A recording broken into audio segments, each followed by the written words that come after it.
الحمدللہ وکفا وسلام علی عبادہ الذین اصطفى یا ربی لک الحمد کما ینبغی لجلال وجهک الکریم وعظیم سلطانک اللہم مغفرتک اوسع من ذنوبی ورحمتک ارجع عندی من عملی رب اشرح لی صدری ویسر لی امری واحلل عقدۃ من لسانی یفقهوا قولی واجعل لی وزیرا من اہلی اللہم فقہنا فی الدین رب زدنی علما اللهم إنا نسألك علما نافعا رزقا طيبا وعملا متقبلا اللهم انفعني بما علمتني وعلمني ما ينفعني وزدني علما اللهم أرنا الحق حقا وارزقنا اتباعه وأرنا الباطل باطلا وارزقنا اجتنابا آمین ثم آمین۔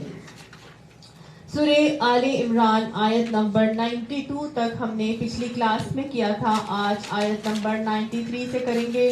اعوذ باللہ من الشیطان الرجیم کل الطعام کان حلا لبنی اسرائیل الا ما حرم اسرائیل علی نفسه من قبل ان تنزل التوراۃ قل فأتوا بالتوراۃ فاتلوها ان کنتم صادقین۔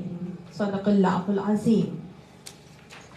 اللہ تعالیٰ اس میں کیا فرما رہے ہیں کہ کل الطعام، ہر قسم کا کھانا، کانا تھا، حلن حلال، لبنی اسرائیل، واسطے بنی اسرائیل کے۔ اللہ تعالیٰ فرما رہے ہیں کہ کھانے کی یہ ساری چیزیں جو شریعت محمدی صلی اللہ علیہ وسلم کے اندر حلال کی گئی ہیں، وہ بنی اسرائیل کے لیے بھی حلال کی کر دی گئی تھی۔ الا ما حرم اسرائیل علی نفسہ، سوائے ان چیزوں کے جو اسرائیل نے اپنی جان پر خود بخود ہی حرام کر لی تھی۔ من قبل ان تنزل التوراۃ، یعنی تورات سے پہلے، یہ تورات ان کے اوپر نازل کی جاتی، اس سے پہلے ہی، یا تورات کے احکامات جو نازل کیے گئے تھے اس سے پہلے ہی اسرائیل نے اپنے اوپر ان چیزوں کو حرام کر لیا تھا۔ اسرائیل کون تھا؟ ویری گڈ، حضرت یعقوب علیہ السلام کا لقب تھا اسرائیل۔ اسرائیل کا مطلب ہوتا ہے اللہ کا بندہ۔ تو تورات کب آئی تھی؟ کس کے اوپر آئی تھی؟ موسیٰ، حضرت موسیٰ علیہ السلام کے اوپر۔ حضرت موسیٰ علیہ السلام کب آئے تھے؟ حضرت ابراہیم کے بعد آئے تھے۔ حضرت ابراہیم کے دو بیٹے تھے، ایک اسماعیل علیہ السلام اور دوسرے حضرت اسحاق علیہ السلام۔ حضرت اسحاق علیہ السلام کے بیٹے تھے حضرت یعقوب علیہ السلام، ٹھیک ہے، اور ان کا لقب تھا اسرائیل۔ حضرت اسرائیل یا حضرت یعقوب علیہ السلام کو کچھ چیزیں طبیعت پہ ناگوار گزرتی تھی کھانے میں، ٹھیک ہے، جیسے کسی کو شلجم نہیں پسند اس کی اسمیل کی وجہ سے، کسی کو میتھی نہیں پسند ہوتی، کسی کو کوئی چیز پسند نہیں ہوتی کسی بھی وجہ سے۔ تو ان کو چند چیزیں تھیں جو ان کو ناپسند تھی، طبیعت کو اچھی نہیں لگتی تھی، تو لہٰذا انہوں نے ان چیزوں کو کھانا چھوڑ دیا تھا، ٹھیک ہے۔ جب انہوں نے ترک کیا تو ان کی جو امت چل رہی تھی، جو پورے کے پورے ان کو فالوورز تھے، انہوں نے کہا کہ ہمارے نبی کو یہ چیز پسند نہیں تھی، وہ یہ چیز نہیں کھاتے تھے، لہٰذا ہم بھی نہیں کھائیں گے، ٹھیک ہے۔ لیکن جب حضرت اسحاق علیہ السلام کے بعد یعقوب علیہ السلام کے بعد حضرت یوسف علیہ السلام ان کے بیٹے ہوئے، یوسف علیہ السلام کے بعد حضرت حضرت یوسف علیہ السلام کے بعد حضرت موسیٰ علیہ السلام آئے تھے، ٹھیک ہے۔ حضرت یوسف علیہ السلام کہاں چلے گئے تھے؟ سب کو یاد ہوگا، وہ فلسطین سے مصر آ گئے تھے۔ مصر میں جب تک تو یوسف علیہ السلام کی بہت حکومت سلطنت رہی، تو دین کا بہت دور دورہ رہا، بہت پھلے پھولے، اس زمانے کے مسلمان بہت زیادہ فالوورز تھے۔ لیکن آہستہ آہستہ کیا ہوتا رہا، ان کے اندر اخلاقی بگاڑ آنا شروع ہوا، انہوں نے چیزوں کو اپلائی نہیں کیا، کوئی شریعت کے احکامات جو ان تک پہنچائے گئے تھے صحف ابراہیمی میں. اللہ کی طرف سے ان کو کون سے احکامات آئے تھے؟ صحف ابراہیمی کی شکل میں ان تک احکامات پہنچائے گئے تھے. تو جب انہوں نے ان احکامات کو ماننا چھوڑ دیا تو آہستہ آہستہ آہستہ کیا ہوا کہ ان کے اوپر قوم عمالقہ والے اور آس پاس کے جو قبطی تھے وہ حکمران ہو گئے، وہ مسلط ہو گئے ان کے اوپر، فرعونی حکمران جو قبطی تھے، اور بنی اسرائیل کو انہوں نے غلام بنا لیا. یوسف علیہ السلام کی بات، حضرت یوسف علیہ السلام کے بعد ٹھیک ہو گیا. اب جب ان کو غلام بنا لیا گیا تو یہ غلام کہاں رہتے تھے؟ بنی اسرائیل غلام ہو گئے، قبطی فرعونی حکمران ہو گئے، ان کے اوپر مسلط ہو گئے. کہاں آ گئے یہ لوگ؟ کہاں تھے؟ مصر میں. مصر میں فرعون ان کے حکمران اور یہ کیا ہے؟ غلام. پھر حضرت موسیٰ علیہ السلام کو اللہ تعالیٰ نے اس بنی اسرائیل کی قوم میں پیدا کیا، اور پھر ان کا سارا واقعہ چلتا ہے وہ کس طرح سے آئے، اور پھر ان نبی جب ان بنائے گئے تو پھر وہ آئے اور آ کے فرعون کے چنگل سے بنی اسرائیل کو آزاد کر کے لے کر گئے صحرائے نمائے سینا کے اندر، حضرت موسیٰ علیہ السلام. اب جب وہ صحرائے نمائے سینا میں گئے تو اب یہاں پہ تورات نازل کی گئی، جس میں اللہ سبحانہ تعالیٰ کی طرف سے پہلی دفعہ پوری شریعت اتاری گئی تورات میں، اور اس کو شریعت موسوی کہا جاتا ہے. سمجھ آ گئی؟ ہسٹری سمجھ آ گئی آپ کو؟ تو تورات کب نازل ہوئی ہے؟ موسیٰ علیہ السلام کے اوپر، جبکہ یعقوب علیہ السلام تو بہت پہلے آ چکے تھے. تو اسرائیل جو یعقوب علیہ السلام تھے انہوں نے کچھ چیزوں کو ناپسند کر کے اپنی طبیعت پہ ناگوار گزرتی تھی، تو لہٰذا کچھ چیزیں کھانے پینے سے اجتناب کرنا شروع کر دیا تھا. تو اللہ نے وہی بات یہاں پر کہی ہے کہ جتنی چیزیں میں نے بنی اسرائیل کے لیے حلال، تمہارے لیے حلال کی ہیں، وہی بنی اسرائیل کے لیے بھی حلال کی گئی تھی. لیکن بعض چیزیں ایسی تھیں جن کو تورات کے نازل کیے جانے سے پہلے اسرائیل نے خود اپنے اوپر حرام کر لیا تھا. آپ ایک چیز نہیں کھائیں گے تو ہم یہی کہیں گے نا یہ حرام ہوگی میرے لیے. جیسے کہ ڈائبیٹکس کے لیے کیا چیز حرام ہو جاتی ہے؟ شوگر. Very good. ہاں جی. جس کو ایسیڈیٹی السر کی پرابلم ہوتی ہے اس کے لیے کیا چیز حرام ہو جاتی ہے؟ اس کے لیے مسالے، مرچیں حرام ہو جاتی ہیں. بلڈ پریشر کے لیے کیا چیز حرام ہو جاتی ہے؟ نمک. سب کو پتا ہے کیا نمک حرام ہے؟ کیا شوگر حرام ہے؟ نہیں نا. لیکن وہ میرے لیے اگر خدا نہ خواستہ مجھے وہ بیماری ہو گئی ہے تو وہ میرے لیے مفید بننے کے بجائے کیا ہو جائے گی؟ مضر، نقصان دہ. تو وہ میرے لیے وہ حرام ہو جائے گی. ایک طرح سے اس کو استعمال کرنا میرے لیے جائز نہیں رہے گا. تو گویا اللہ تعالیٰ فرماتے ہیں کہ حضرت اسرائیل یعنی یعقوب علیہ السلام نے اپنے لیے ان کو ناپسند کر کے روک لیا تھا، نہیں استعمال کر رہے تھے. تو کیا ہوا؟ ان لوگوں نے بھی اپنے نبی کو دیکھا دیکھی انہی چیزوں کو اپنے لیے حرام کر لیا تھا. یہ چیز زبور تو حضرت داؤد علیہ السلام جو بعد میں آئے تھے. ٹھیک ہے. تو یہ چیز یہاں پر بتائی جا رہی ہے کہ وہ لوگ کہتے تھے کہ جی ہمارے لیے تو ہمارے دین میں بہت ساری چیزیں حرام ہیں، ایسا کیسے ہو سکتا ہے کہ ہم ان چیزوں کو استعمال کر لیں. مثال کے طور پر کیا چیزیں حضرت یعقوب نے اپنے لیے حرام کی تھی؟ اونٹ کا گوشت، چربی اور خرگوش. ٹھیک ہے. اونٹ کا گوشت، چربی جو لگی ہوتی ہے وہ جو ہڈی وغیرہ سے لگی رہ جائے وہ نہیں، لیکن جو باقی چربی ہوتی ہے جس کو لوگ ہمارے یہاں تو ہم ہر قسم کی چربی استعمال کر لیتے ہیں نا. ہم تو وہ اس چربی سے صابن بناتے ہیں، ہم اس چربی کو کھانے میں استعمال کرتے ہیں، مختلف چیزوں میں ہم چربی کو استعمال کرتے ہیں نا. تو گویا ان کے لیے انہوں نے کیا کہا تھا؟ ان کو چربی نہیں پسند تھی تو انہوں نے کہا کہ یہ میں نے نہیں کھانی. ان کو دیکھا دیکھی انہوں نے بھی ساری کی ساری جو قوم تھی انہوں نے بھی اس کو حرام کر لیا، اپنے لیے ناجائز ٹھہرا لیا، جبکہ اللہ کی طرف سے وہ حرام نہیں کی گئی تھی. تو یہ بات یہاں پر سمجھنے کی ہے. انشاءاللہ جب ہم آگے سورۃ انعام پڑھیں گے تو اس میں ہم دیکھیں گے اللہ تعالیٰ اس میں اسپیسیفائی کریں گے اور مینشن کریں گے کہ یہ چیز اسرائیل نے اپنے لیے خود یہ چیزیں کی تھی.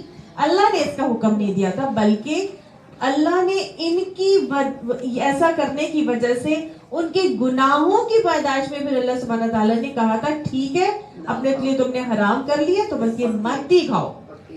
ٹھیک ہے, تو یہ پکی طرح سے انہوں نے اپنے لیے پکا, آج تک انہوں نے اس چیز کو اپنے لیے پکا رکھا ہوا ہے. تو نبی کسی کو یہ جائز نہیں ہے کہ اللہ سبحانہ تعالیٰ اگر کسی چیز کو حلال کرے تو ہم خواہ مخواہ اس کو اپنے لیے حرام کر دیں. اسی طرح نبی ہمارے صلی اللہ علیہ وسلم نے جب ان کے زندگی میں ایک واقعہ ہوا کہ شہد تو 100 بیماریوں کی شفا ہے, اتنی زبردست اللہ تعالیٰ کی یہ نعمت ہے. کیا ہوا کہ نبی اکرم صلی اللہ علیہ وسلم کے پاس ایک ان کی جو زوجہ تھی, ایک زوجہ کے پاس شہد آیا اور وہ شہد نبی صلی اللہ علیہ وسلم کو بہت پسند تھا. انہوں نے کیا کرنا شروع کیا کہ نبی صلی اللہ علیہ وسلم کو کی عادت تھی کہ اپنے ازواج کے پاس ٹائم کو ڈسٹریبیوٹ کرتے تھے اور عصر سے مغرب کے درمیان کا, اور آخر میں اس زوجہ کے پاس جاتے تھے جہاں نائٹ سٹے کرنی ہوتی تھی.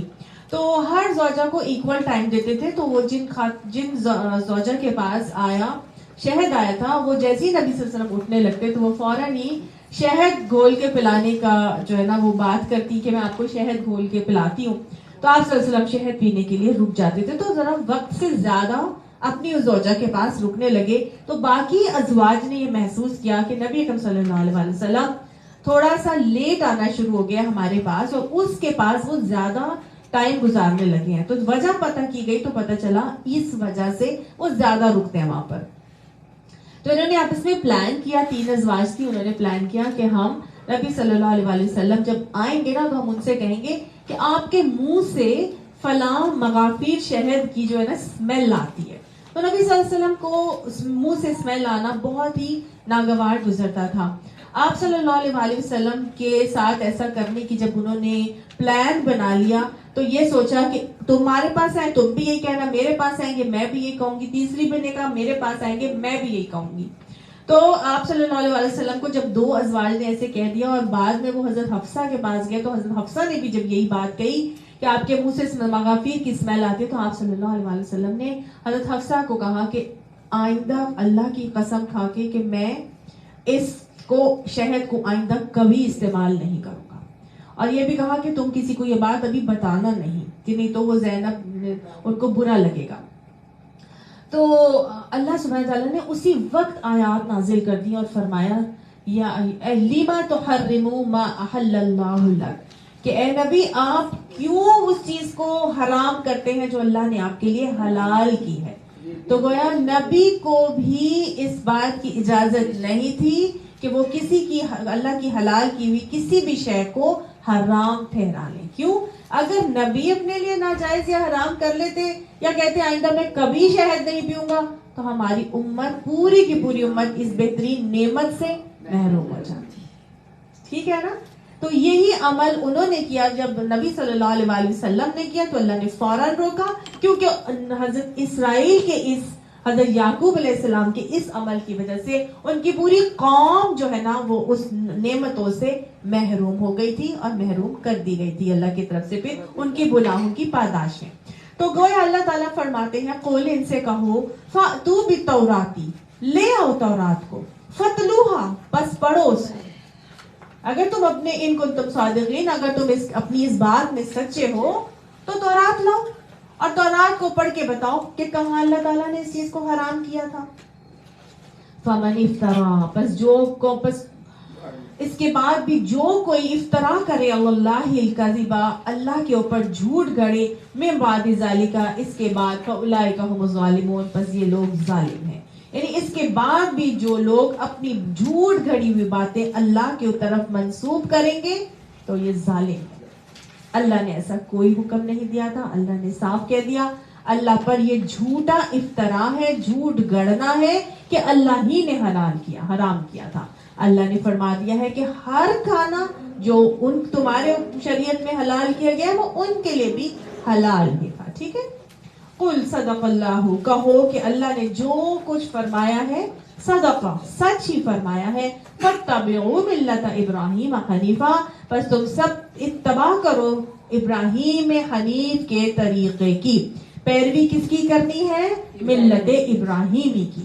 ابراہیم کے طریقے کی تم سب یکسو ہو کر ابراہیم کے طریقے کی پیروی کرو، وما کان من المشرکین، اور وہ شرک کرنے والوں میں سے نہیں تھا۔ پیچھے ہم پڑھ کے آئے ہیں بار بار یہود نصارہ سے ہٹا کے اللہ تعالیٰ نے کس کے طریقے کی طرف لائے تھے؟ ابراہیم کے طریقے کی طرف لائے تھے، اور کہا جا رہا ہے جو صحف ابراہیمی کے اندر باتیں آئی تھی وہی شریعت محمدی صلی اللہ علیہ وآلہ وسلم کے اندر آئی ہیں، اور وہی جو ہے چینجز ان کی کتابوں میں آ چکی تھی، ان کی تجدید کرنے کے لیے یہ قرآن فرقان بنا کے اتارا گیا تھا ایک کسوٹی کی صورت میں۔ سورہ آل عمران کی شروعات ہی اس انداز میں اللہ تعالیٰ نے کی تھی، اور کہہ دیا کہ دیکھو ابراہیم کے طریقے کی پیروی کر کے چلنا، وہ شرک کرنے والوں میں سے نہیں تھا۔ ابراہیم کون شخص تھا؟ ابراہیم نے کیا کیا تھا؟ اللہ سبحانہ تعالیٰ نے ان کو انی جاعلوک للناس اماما کیوں بنایا تھا؟ پوری انسانیت کا امام کیوں بنایا تھا؟ اللہ سبحانہ تعالیٰ نے اس کے حوالے سے اب ہمیں بتایا ہے کہ دیکھو ابراہیم علیہ السلام وہ شخص تھا جس سے اللہ نے اپنے گھر کی تعمیر کروائی تھی۔ ان اول بیت، بے شک پہلا گھر، وضع للناس، جو وضع کیا گیا، جو رکھا گیا دنیا کے اندر، وہ کون سا تھا؟ لوگوں کے لیے جو بتایا بن رکھا گیا، وضع کیا گیا، للذی ببکۃ مبارکۃ، وہ مکہ مبارکہ کے اندر ہے، اور یہ وہ گھر ہے ببکۃ جو مکہ میں ہے، مبارکن برکت والا ہے۔ یہ مکہ کے ایریا کو اللہ تعالیٰ نے کہا خیر و برکت عطا کر دی گئی بہن میری طرف سے، وہدن، اور ایک ہدایت بنایا گیا، وللعالمین، واسطے جہانوں کے، یعنی کہ سب سے پہلی عبادت گاہ، سب سے پہلا گھر جو انسانوں کے لیے تعمیر ہوا وہ کون سا ہے؟ وہ ہے جو ببکہ، مکہ کے اندر ہے۔ بکہ مکہ کو کہا جاتا ہے، ٹھیک ہے؟ تو مکہ کے اندر بنایا ہوا وہ اللہ کا گھر، وہ سب سے پہلا بنایا ہوا گھر ہے، اور یہی وہ عبادت گاہ ہے جو اللہ کی طرف سے تعمیر کروائی گئی تھی حضرت ابراہیم علیہ السلام کے ہاتھوں سے۔ حضرت ابراہیم علیہ السلام نے جو اس گھر کی تعمیر کی تھی، کیا اس سے پہلے کوئی نبی نہیں تھے؟ اس سے پہلے جو نبی تھے وہ پھر کیا کرتے تھے؟ تو گویا اللہ سبحانہ تعالیٰ نے یہ جو کہہ دیا کہ سب سے پہلا گھر جو بنایا گیا عبادت گاہ کی صورت میں مکہ میں جو واقع ہے بیت اللہ، اللہ کا گھر، یہ پہلی عبادت گاہ بنائی گئی تھی، اور یہ عبادت گاہ نہ صرف حضرت ابراہیم علیہ السلام نے بلکہ اس سے پہلے بھی اللہ تعالیٰ نے حضرت آدم علیہ السلام کے ہاتھوں اس کی تعمیر کروائی تھی۔ 10 مرتبہ اس مکہ مکرمہ یعنی بیت اللہ میں جو اللہ کا گھر ہے بیت اللہ، اس کی تعمیر 10 مرتبہ ہوئی ہے۔ سب سے پہلے اللہ تعالیٰ نے جب حضرت آدم علیہ السلام کو نیچے زمین پر اتارا تو حضرت آدم علیہ السلام نے چونکہ بیت المعمور میں اس کا مشاہدہ کیا تھا، بیت المعمور 7ویں آسمان کے اوپر جہاں اللہ کا عرش ہے، اس کے عین نیچے ایک جگہ ہے جس کو بیت المعمور تعمیر کیا گیا گھر کہا جاتا ہے۔ یہ وہ گھر ہے اللہ کا جس کو ہر وقت فرشتے طواف کرتے ہیں، اور حدیث میں آتا ہے کہ جس ایک فرشتے نے ایک مرتبہ اس میں عبادت کر لی، آخر تک قیامت تک اس فرشتے کی دوبارہ باری نہیں آئے گی۔ تو حضرت آدم علیہ السلام نے اس چیز کا مشاہدہ کیا تھا کہ وہاں پر بیت المعمور کے گرد تو فرشتے ہمہ وقت تسبیح بھی کر رہے ہیں اور چکر اور طواف بھی کر رہے ہیں۔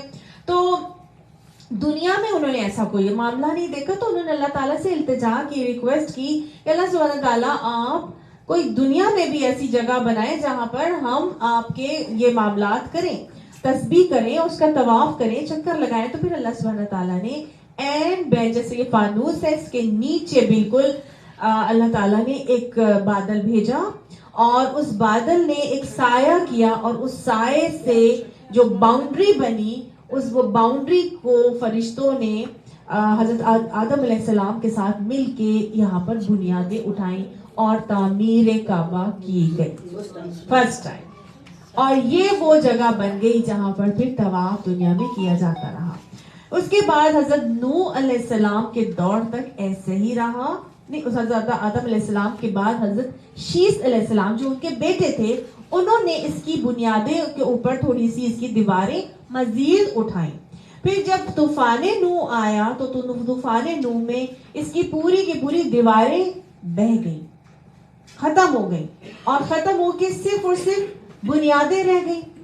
تو اللہ تعالیٰ نے نوح علیہ السلام کے بعد اب حضرت ابراہیم علیہ السلام کو حکم دیا کہ ہاجرہ اور اسماعیل کو لے کے وادی غیر ذی زرع میں پہنچ جاؤ, جو بے آباد گنجان آبادی تھی, مکہ کی وادی, جہاں اس وقت نہ کوئی بندہ تھا, نہ کوئی گھر تھا, نہ کوئی درخت تھا, نہ کوئی پرندہ, کچھ بھی نہیں تھا, حتیٰ کہ بنیادیں بھی خانہ کعبہ کی چھپ چکی تھی.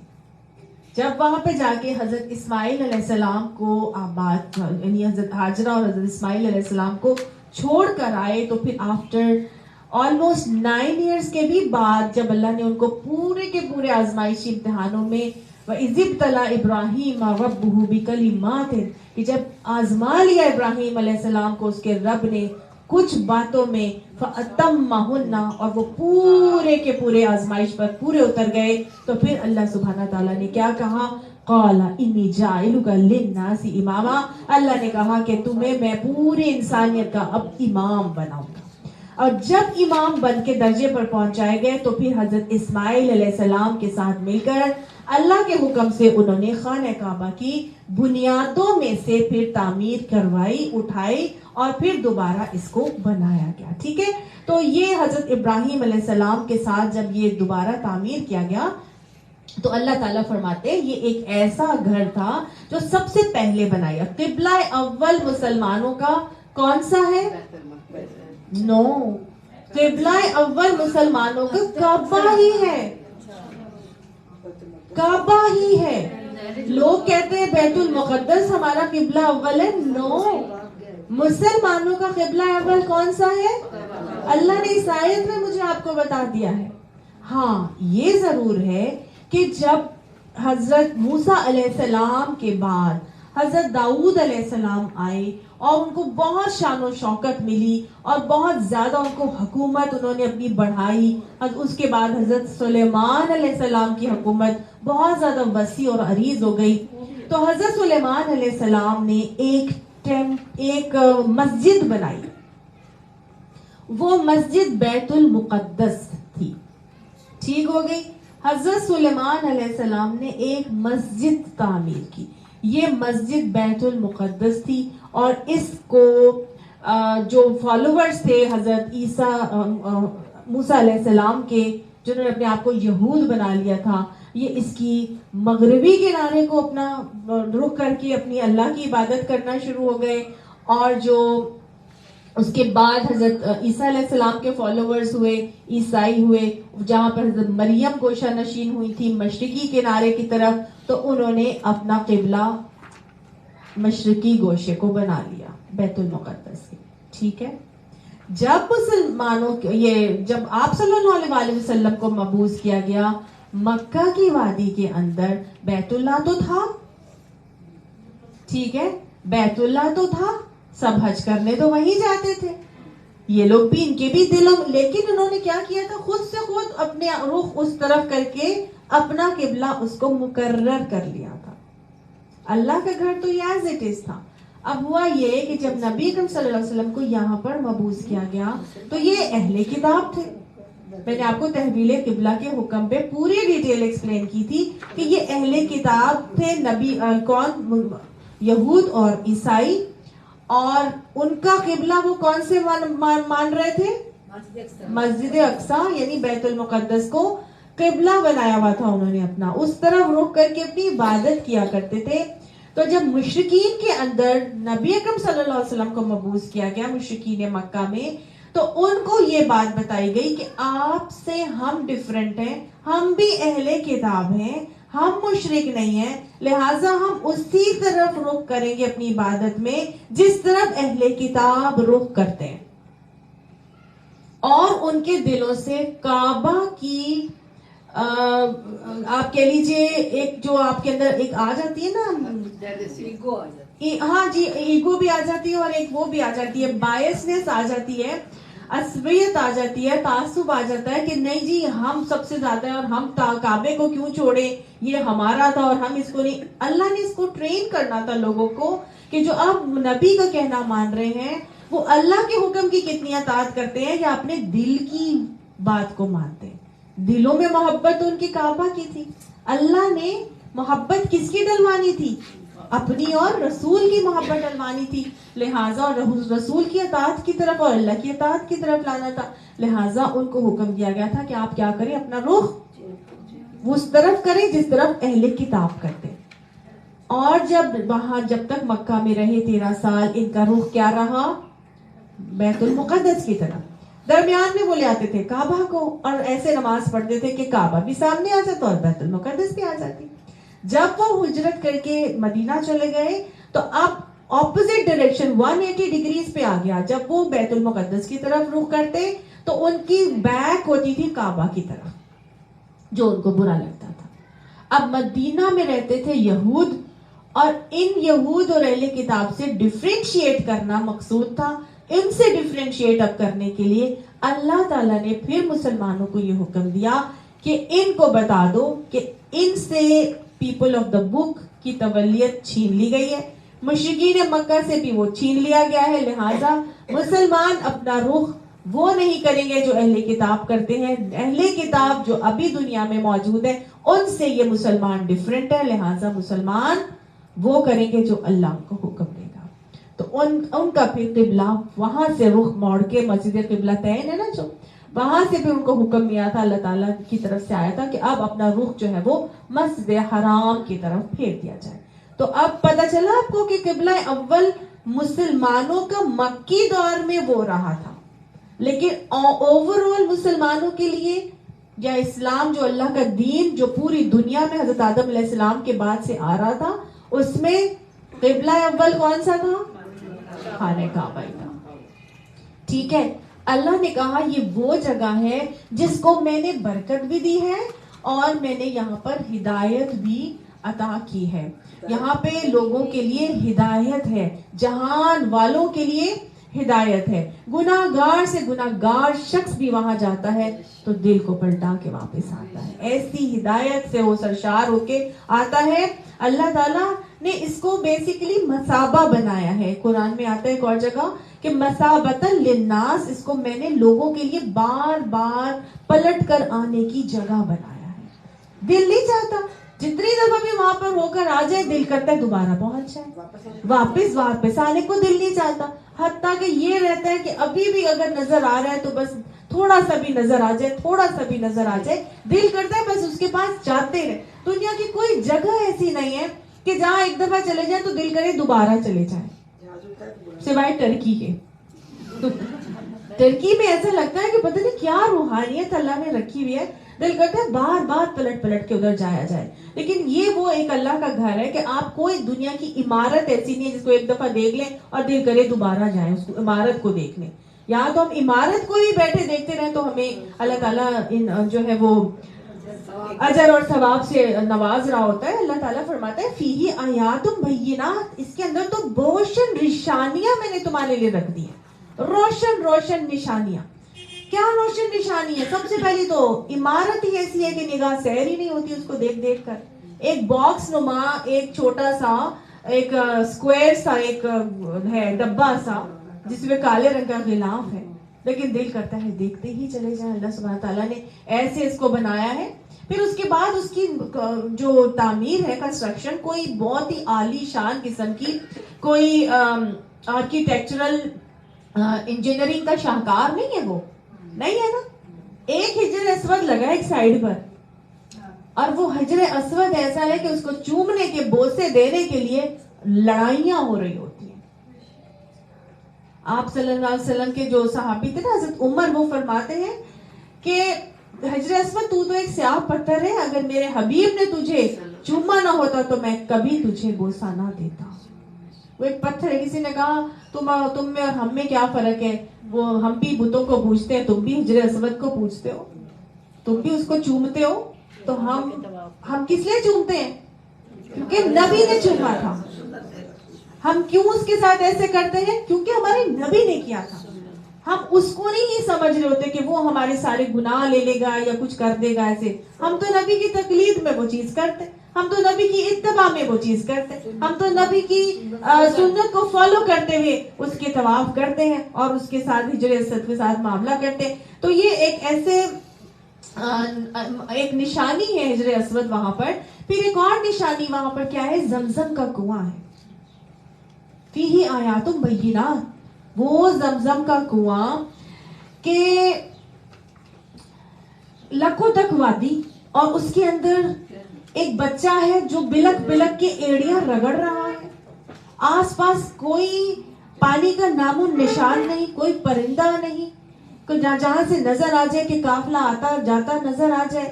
ماں ہے کہ کبھی مچل کے ایک صفحہ پہ چڑھتی ہے تو کبھی مروہ پہ چڑھتی ہے, اور وہ بچے کی بلکنے سے وہ ممتا کا وہ طریقہ اللہ کو اتنا پسند آیا کہ فرشتے کو حکم دیا کہ جبرائیل علیہ السلام نے اس چٹیل صحرا کے اندر اپنا جو پر مارا تو بچے کی ایڑیاں جو وہاں پہ ننھی ننھی ایڑیاں جو رگڑی جا رہی تھی وہیں پر سے پانی کا چشمہ پھوٹ نکلتا ہے. سبحان اللہ. آس پاس ادھر ادھر ریگستان, کہیں آپ کو کوئی کنواں نظر نہیں آئے گا. ایسا چشمہ پھوٹا کہ پانی رکنے کا نام ہی نہیں لیتا. صدیوں سے آ رہا ہے, آتا ہی جا رہا ہے, ختم ہو ہی نہیں رہا. بھر بھر کے جاتے ہیں, لے لے کر آتے ہیں. پہلے 100 میں جاتے ہوں گے, سینکڑوں میں, پھر ہزاروں میں تعداد بنی, اب لاکھوں میں ہے, اور لاکھوں لوگ جاتے ہیں اور حاجی اور اپنا ساتھ پانی بھر کے لے کر آتے. لیکن وہ ہے کہ آ رہا ہے اور آتا چلا جا رہا ہے. کہاں سے آ رہا ہے یہ بھی ایک نشانی ہے کہ ادھر ہی آئے گا اور کہیں نہیں جائے گا. اس مکہ سے باہر وہ نہیں جا سکتا. مکہ میں جا کے دیکھیں آپ, ایسی نشانی ہے کہ میں گئی جب وہاں پر تو مجھے جو تھے وہاں رہنے والے انہوں نے ہمیں وزٹ کروا رہے تھے تو دکھائی وہ جگہ کہ ایک جگہ انہوں نے کوشش کی کہ ہم یہاں سے نا پائپ لائن ڈال کر اور لے جاتے ہیں مدینہ کے, اور مدینہ تک بھی اس پانی کو پہنچاتے ہیں. جیسے ہی مکہ کی باؤنڈری جو نبی صلی اللہ علیہ وسلم نے مقرر کی تھی اس باؤنڈری تک وہ لائن بچھائی گئی اور آگے بھی پہنچائی گئی, تو وہ جب باؤنڈری تک پہنچتا ہے تو پریشر ہی زیرو ہو جاتا ہے, آگے پانی جاتا ہی نہیں. آؤ یہاں پر آؤ, یہاں سے فائدہ اٹھاؤ, یہاں سے بھر بھر کے لے کے جاؤ, یہاں سے باہر نہیں جائے گا. ٹرانسپورٹ کر کے لے کر جاتے مدینہ میں. یہ اللہ کی نشانی ہے. یہ وہ پانی ہے جس کنویں سے نکل رہا ہے. 13 سے 14 فٹ چوڑا یہ بس کنواں ہے, اور اس کے آس پاس جو ہے نا وہ پتھر وغیرہ ڈالے ہوئے اس کے بیس میں بھی, اور چھوٹی سی سیمنٹڈ وال بنا دی ہے. تو انجینئرز کی ٹیم کو بلایا گیا اور ان کو کہا کہ یہ دیکھیں یہ کہاں سے اتنا پانی آ رہا ہے نا. تو انہوں نے 8-9 فل پریشر کے پمپس جو لگا کے اور چلا دیے کہ کہاں سے یہ پانی نکل رہے. آس پاس دیکھے کہیں بورنگ میں کوئی پانی نہیں آتا تھا. جب فل 8-9 پریشر چلا دیے پمپس تو فل پریشر کے, تو پانی بھر بھر کے نکلتا جا رہا تھا. اور انہوں نے دیکھا تھوڑی دیر کے بعد تو پانی 1 سینٹی میٹر بھی اوپر اور نیچے نہیں ہوا تھا. سبحان اللہ. کہاں سے آ رہا ہے یہ جنت کا پانی, جنت کا کنواں, یہ اللہ کی قدرت کا شاہکار, یہ ایک نشانی جو اللہ تعالیٰ نے دی. اور ایسی نشانی ہے کہ دنیا کا کوئی پانی اس کا مقابلہ نہیں کر سکتا. یہ پیاس بھی بجھاتا ہے, یہ بھوک بھی مٹاتا ہے. صحابی حضرت ابو ذر غفاری, ان کے قبول اسلام کا واقعہ آتا ہے کہ جب وہ اپنے غفار قبیلے کے سردار تھے تو وہاں پر نبی صلی اللہ علیہ وسلم سے ملنے, ان کے بارے میں جانکاری حاصل کرنے کے لیے جب پہنچے تو ان کو نہیں پتا تھا کہ مجھے کدھر جانا ہے. تو وہ خانہ کعبہ کے غلاف کے پیچھے ہی کھڑے ہو گئے, اور سارا دن وہ وہیں پر رہتے, اور وہیں پر سارا دن صرف اور صرف پانی پیتے تھے زمزم کا. کچھ کھانے کا نہیں, کچھ بھی نہیں. وہ غلاف کے پیچھے انہوں نے اپنا اسٹے کیا, اپنے رہے, اور اسی طرح جو ہے وہ 3 دن وہاں پر قیام کرتے ہیں ان کا, اور وہ اپنی بھوک بھی مٹاتے تھے اس سے, اور پیاس بھی بجھاتے تھے. کیوں کرتا ہے یہ؟ کیونکہ اللہ تعالیٰ نے اس میں کلورین کے بجائے فلورین ڈالی ہے. ہاں جی, فلورین کی وجہ سے یہ باسی بھی نہیں ہوتا, یہ بستا نہیں ہے, یہ سڑتا نہیں ہے, اسٹیل پانی نہیں ہوتا. آپ اس کے اندر یہ کوالٹی ہے کہ آپ اگر اس کے اتنے سے پانی کے اندر دوسرا پانی میں لا کر 1 مہینے کے لیے رکھ دیں گے تو وہ اس پانی کو بھی اس میں کنورٹ کر دے گا. سبحان اللہ. نبی صلی اللہ علیہ وسلم کے پاس آئی تھنک یمن سے یا کون سے علاقے سے کچھ لوگ آئے, اسلام قبول کیا, پھر انہوں نے بتایا کہ یا رسول اللہ صلی اللہ علیہ وسلم ہمارے پاس گرجے ہیں عیسائیوں کے, اب عیسائی تھے, اب ہم واپس جائیں گے تو ان گرجوں کو ہم اپنی مساجد میں کنورٹ کریں گے, تو آپ ہمیں بتائیں کچھ کہ ہم اپنی ان دیواروں کو, ان جگہوں کو پاک کیسے کریں. تو آپ صلی اللہ علیہ وسلم نے ان کو زمزم کا پانی دیا کہ آپ یہ لے جاؤ اور یہ سب جگہوں پر جو ہے نا چھڑک دینا. تو انہوں نے کہا یا رسول اللہ صلی اللہ علیہ وسلم یہ تو تھوڑا سا پانی ہے, یہ کتنا کو کام دے گا. تو آپ صلی اللہ علیہ وسلم نے ان کو پھر یہ طریقہ بتایا کہ کیا کرنا, جا کے اس پانی کو دوسرے پانی میں ملا دینا اور اس کو 1 مہینے تک چھوڑ دینا, اور اس کے بعد جتنا پانی ہوگا اس کو استعمال کرنا. تو کبھی نہ سوچیں کہ آپ وہاں سے پانی لے کر آئیں تو وہ ختم ہو جائے گا, اس کو بڑے کین میں ڈال کے رکھ دیجئے, پورے مہینے کے بعد وہ سارے کا سارا پانی زمزم ہی بن جائے گا. سبحان اللہ. تو یہ ایسی اللہ کی نشانی ہے جو اللہ نے یہاں پہ بتائی کہ فیہ آیات بینات. اور کیا ہے, مقام ابراہیم, ابراہیم کا مقام عبادت بھی ہے. مقام ابراہیمی ہے نا وہاں پر. یہ مقام ابراہیم جو ہے یہ وہ جگہ ہے کہ جب اس کی تعمیر ہو رہی تھی تو اللہ سبحانہ تعالیٰ نے ایک جنت سے پتھر اتارا تھا, اور یہ ایک میجیکل پتھر تھا کہ جس پہ کھڑے ہو کے حضرت ابراہیم علیہ السلام نے اس گھر کی تعمیر کی تھی. یہ خود بخود اوپر نیچے ہوتا تھا, دائیں بائیں ہو جاتا تھا. حضرت ابراہیم اس پہ کھڑے ہو جاتے تھے, حضرت اسماعیل علیہ السلام بڑی بڑی اینٹیں لاتے تھے, لا کے ان کو دیتے تھے اور یہ اوپر رکھ کے اس کی تعمیر کر رہے تھے.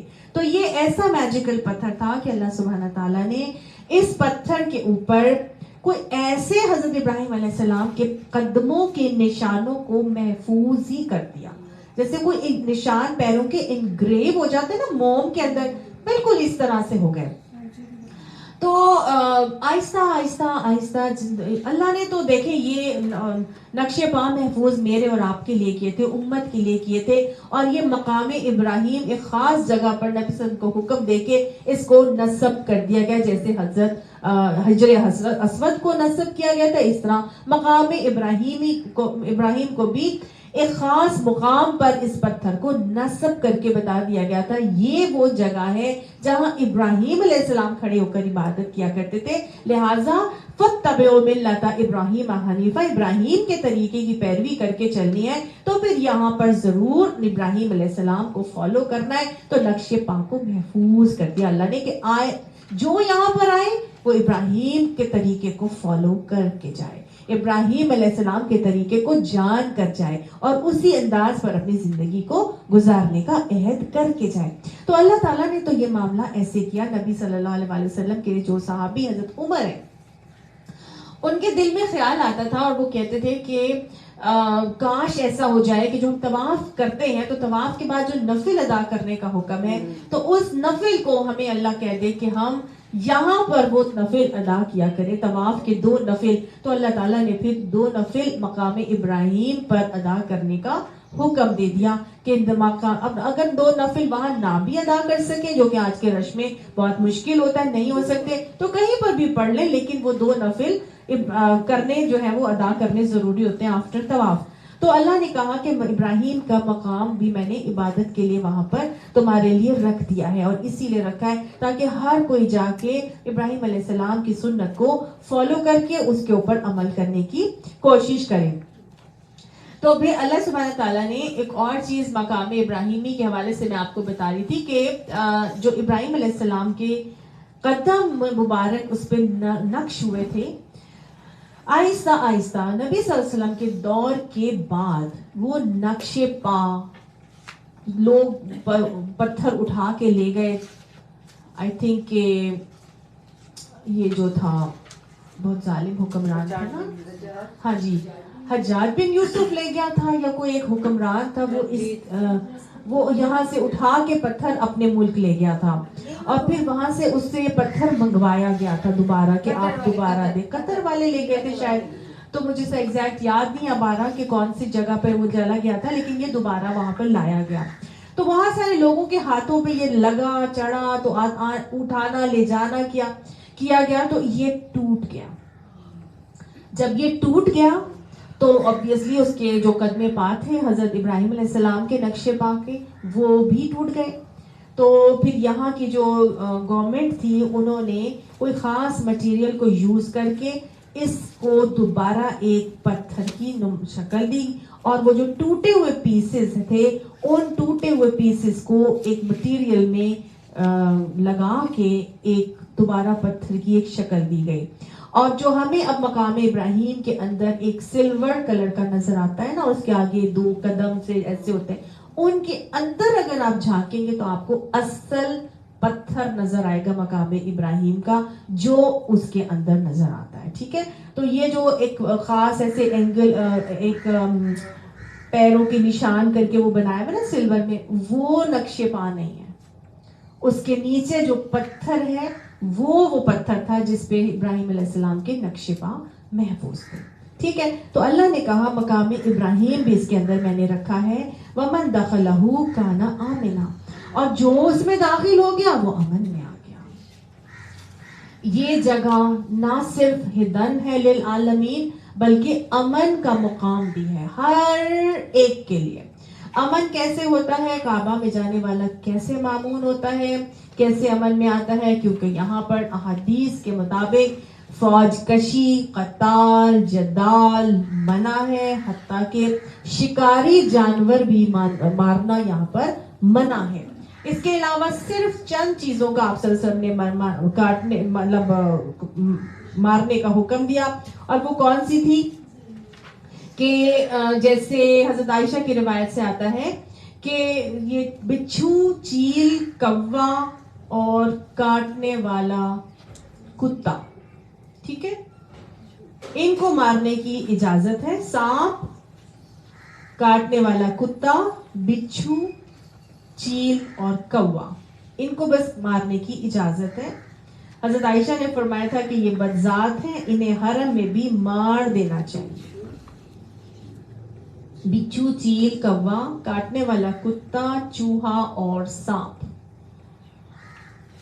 یہاں پہ ہر کوئی مامون ہے، حتیٰ کہ کسی کی کوئی چیز گم جائے، کسی کی کوئی چیز گری پڑی بھی ہو، اس کو بھی اٹھانے کی اجازت نہیں. آپ صلی اللہ علیہ وآلہ وسلم نے درخت، پودے، پتے، گھاس سب کچھ کاٹنے کو منع کر دیا تھا کہ ہر لیونگ تھنگ یہاں پر محفوظ ہے سوائے ان چند جانوروں کے. تو صحابی نے پھر آپ صلی اللہ علیہ وسلم سے اجازت لی تھی کہ یہ جو اصغر گھاس ہے اس کو کاٹ کے ہم قہوہ بنا کے پیتے ہیں. تو آپ صلی اللہ علیہ وسلم نے صرف اصغر گھاس کاٹنے کی اجازت دی تھی کیونکہ یہ لوگ وہ اپنے کھانے کے لیے اس کو استعمال کیا کرتے تھے. آپ صلی اللہ علیہ وسلم نے فرمایا کہ تم میں سے کسی کو یہ جائز نہیں ہے کہ کعبے میں ہتھیار لٹکائے ہوئے پھرے سوائے فوج کے. کسی کو اس بات کی اجازت اللہ نے نہیں دی، اللہ کے نبی نے منع کر دیا.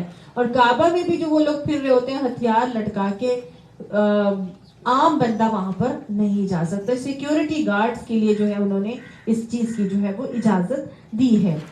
ہدایت یہ کیسے ہے؟ ایک جیسے دنیا میں جدھر مرضی چلے جائیں ہمارا دل نہیں بدلتا، لیکن سخت سے سخت، کٹر سے کٹر گناہگار بھی وہاں جاتا ہے تو اس کا دل بدل جاتا ہے. اس کی حیثیت بالکل ہمارے جسم میں ہونے والے، پائے جانے والے دل کی سی ہے. ہمارے دل میں کیا ہوتا ہے؟ پوری جسم کا جو خون ہے وہ بلڈ سرکولیٹ ہو کے ہارٹ میں آتا ہے، ہارٹ میں آ کے پمپ کیا جاتا ہے اور وہ لنگز میں جاتا ہے. وہ سارا ڈی آکسیجنیٹڈ بلڈ جو امپیور بلڈ ہے، پورے سیل سے ریسیو ہوا بلڈ، وہ کہاں آ رہا ہے؟ ہارٹ میں آ رہا ہے، امپیور ہے. وہ پمپ کر کے لنگز میں بھیجا جاتا ہے.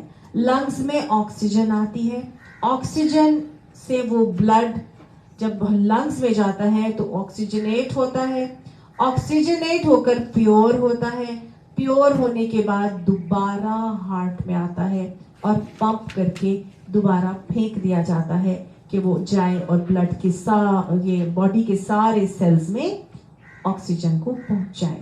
ایسا ہی ہوتا ہے نا. تو انسانی جسم میں پائے جانے والی دل کی حیثیت ہے اس کعبہ کی. پوری دنیا کے مسلمان گناہوں سے اپنے آپ کو آلودہ کر کے حج کے سیزن میں اللہ کے حضور پہنچتے ہیں. اس خانہ کعبہ میں جا کے طواف کرتے ہیں. طواف کرنے کے بعد اللہ سبحانہ تعالیٰ ان کو پمپ کر کے مینا، مزدلفہ، عرفات ادھر بھیج دیتا ہے. جاؤ وہاں جا کے اپنے آپ کو پیور کرو. جب وہاں پر حاجی چند دن گزارتا ہے حج کے تو اپنے آپ کو پیور کرتا ہے، گناہوں سے آزاد ہوتا ہے. اللہ تعالیٰ اس کو پاک کرتے ہیں. وہاں سے وہ واپس دوبارہ طواف زیارہ کرنے کعبہ آتا ہے. کعبہ آتا ہے، اب یہ پیور ہو گیا ہے، پاک ہو گیا ہے، آکسیجنیٹ ہو گیا ہے، امت مسلمہ کو نمائندہ بن گیا ہے. اب اللہ تعالیٰ کی طرف سے اس کو پمپ کر کے دوبارہ اس کی جگہوں پر بھیج دیا جاتا ہے کہ جاؤ اور جا کے وہاں کے لوگوں کو حرارت پہنچاؤ، وہاں پہ آکسیجنیٹ کرو، ایمان کی جب وہ چمیں جلاؤ. تو یہ ہے وہ ہدایت کا معاملہ جو پوری دنیا کے انسان وہاں جا کے اپنے لیے ہدایت لے کر آتے ہیں. تو اللہ تعالیٰ نے کہا وَلِلَّهِ عَلَى النَّاسِ. عمرہ میں بھی ایسا ہی ہے. عمرہ میں بھی آپ وہاں جب جاتے ہیں تو اللہ تعالیٰ آپ کو پیور کرتا ہے. چھوٹا حج ہی ہوتا ہے نا عمرہ، صغیرہ اس کو کہتے ہیں. تو وہاں پر بھی یہی معاملہ اللہ تعالیٰ کرتا ہے کہ انسان جتنے دن وہاں پر رہتا ہے پھر اللہ تعالیٰ اس کو پیور کرتے ہیں. پیور ہونے کے بعد وہ وہاں پر آتا ہے. لہٰذا اللہ نے کہا وَلِلَّهِ عَلَى النَّاسِ، اور لوگوں کے لیے اور لوگوں پر اللہ کا یہ حق ہے کہ حج البیت، کہ اس کے گھر کا حج کرے. من استطاع الیہ سبیلا، جو اس کے گھر پہنچنے کی استطاعت رکھتا ہے.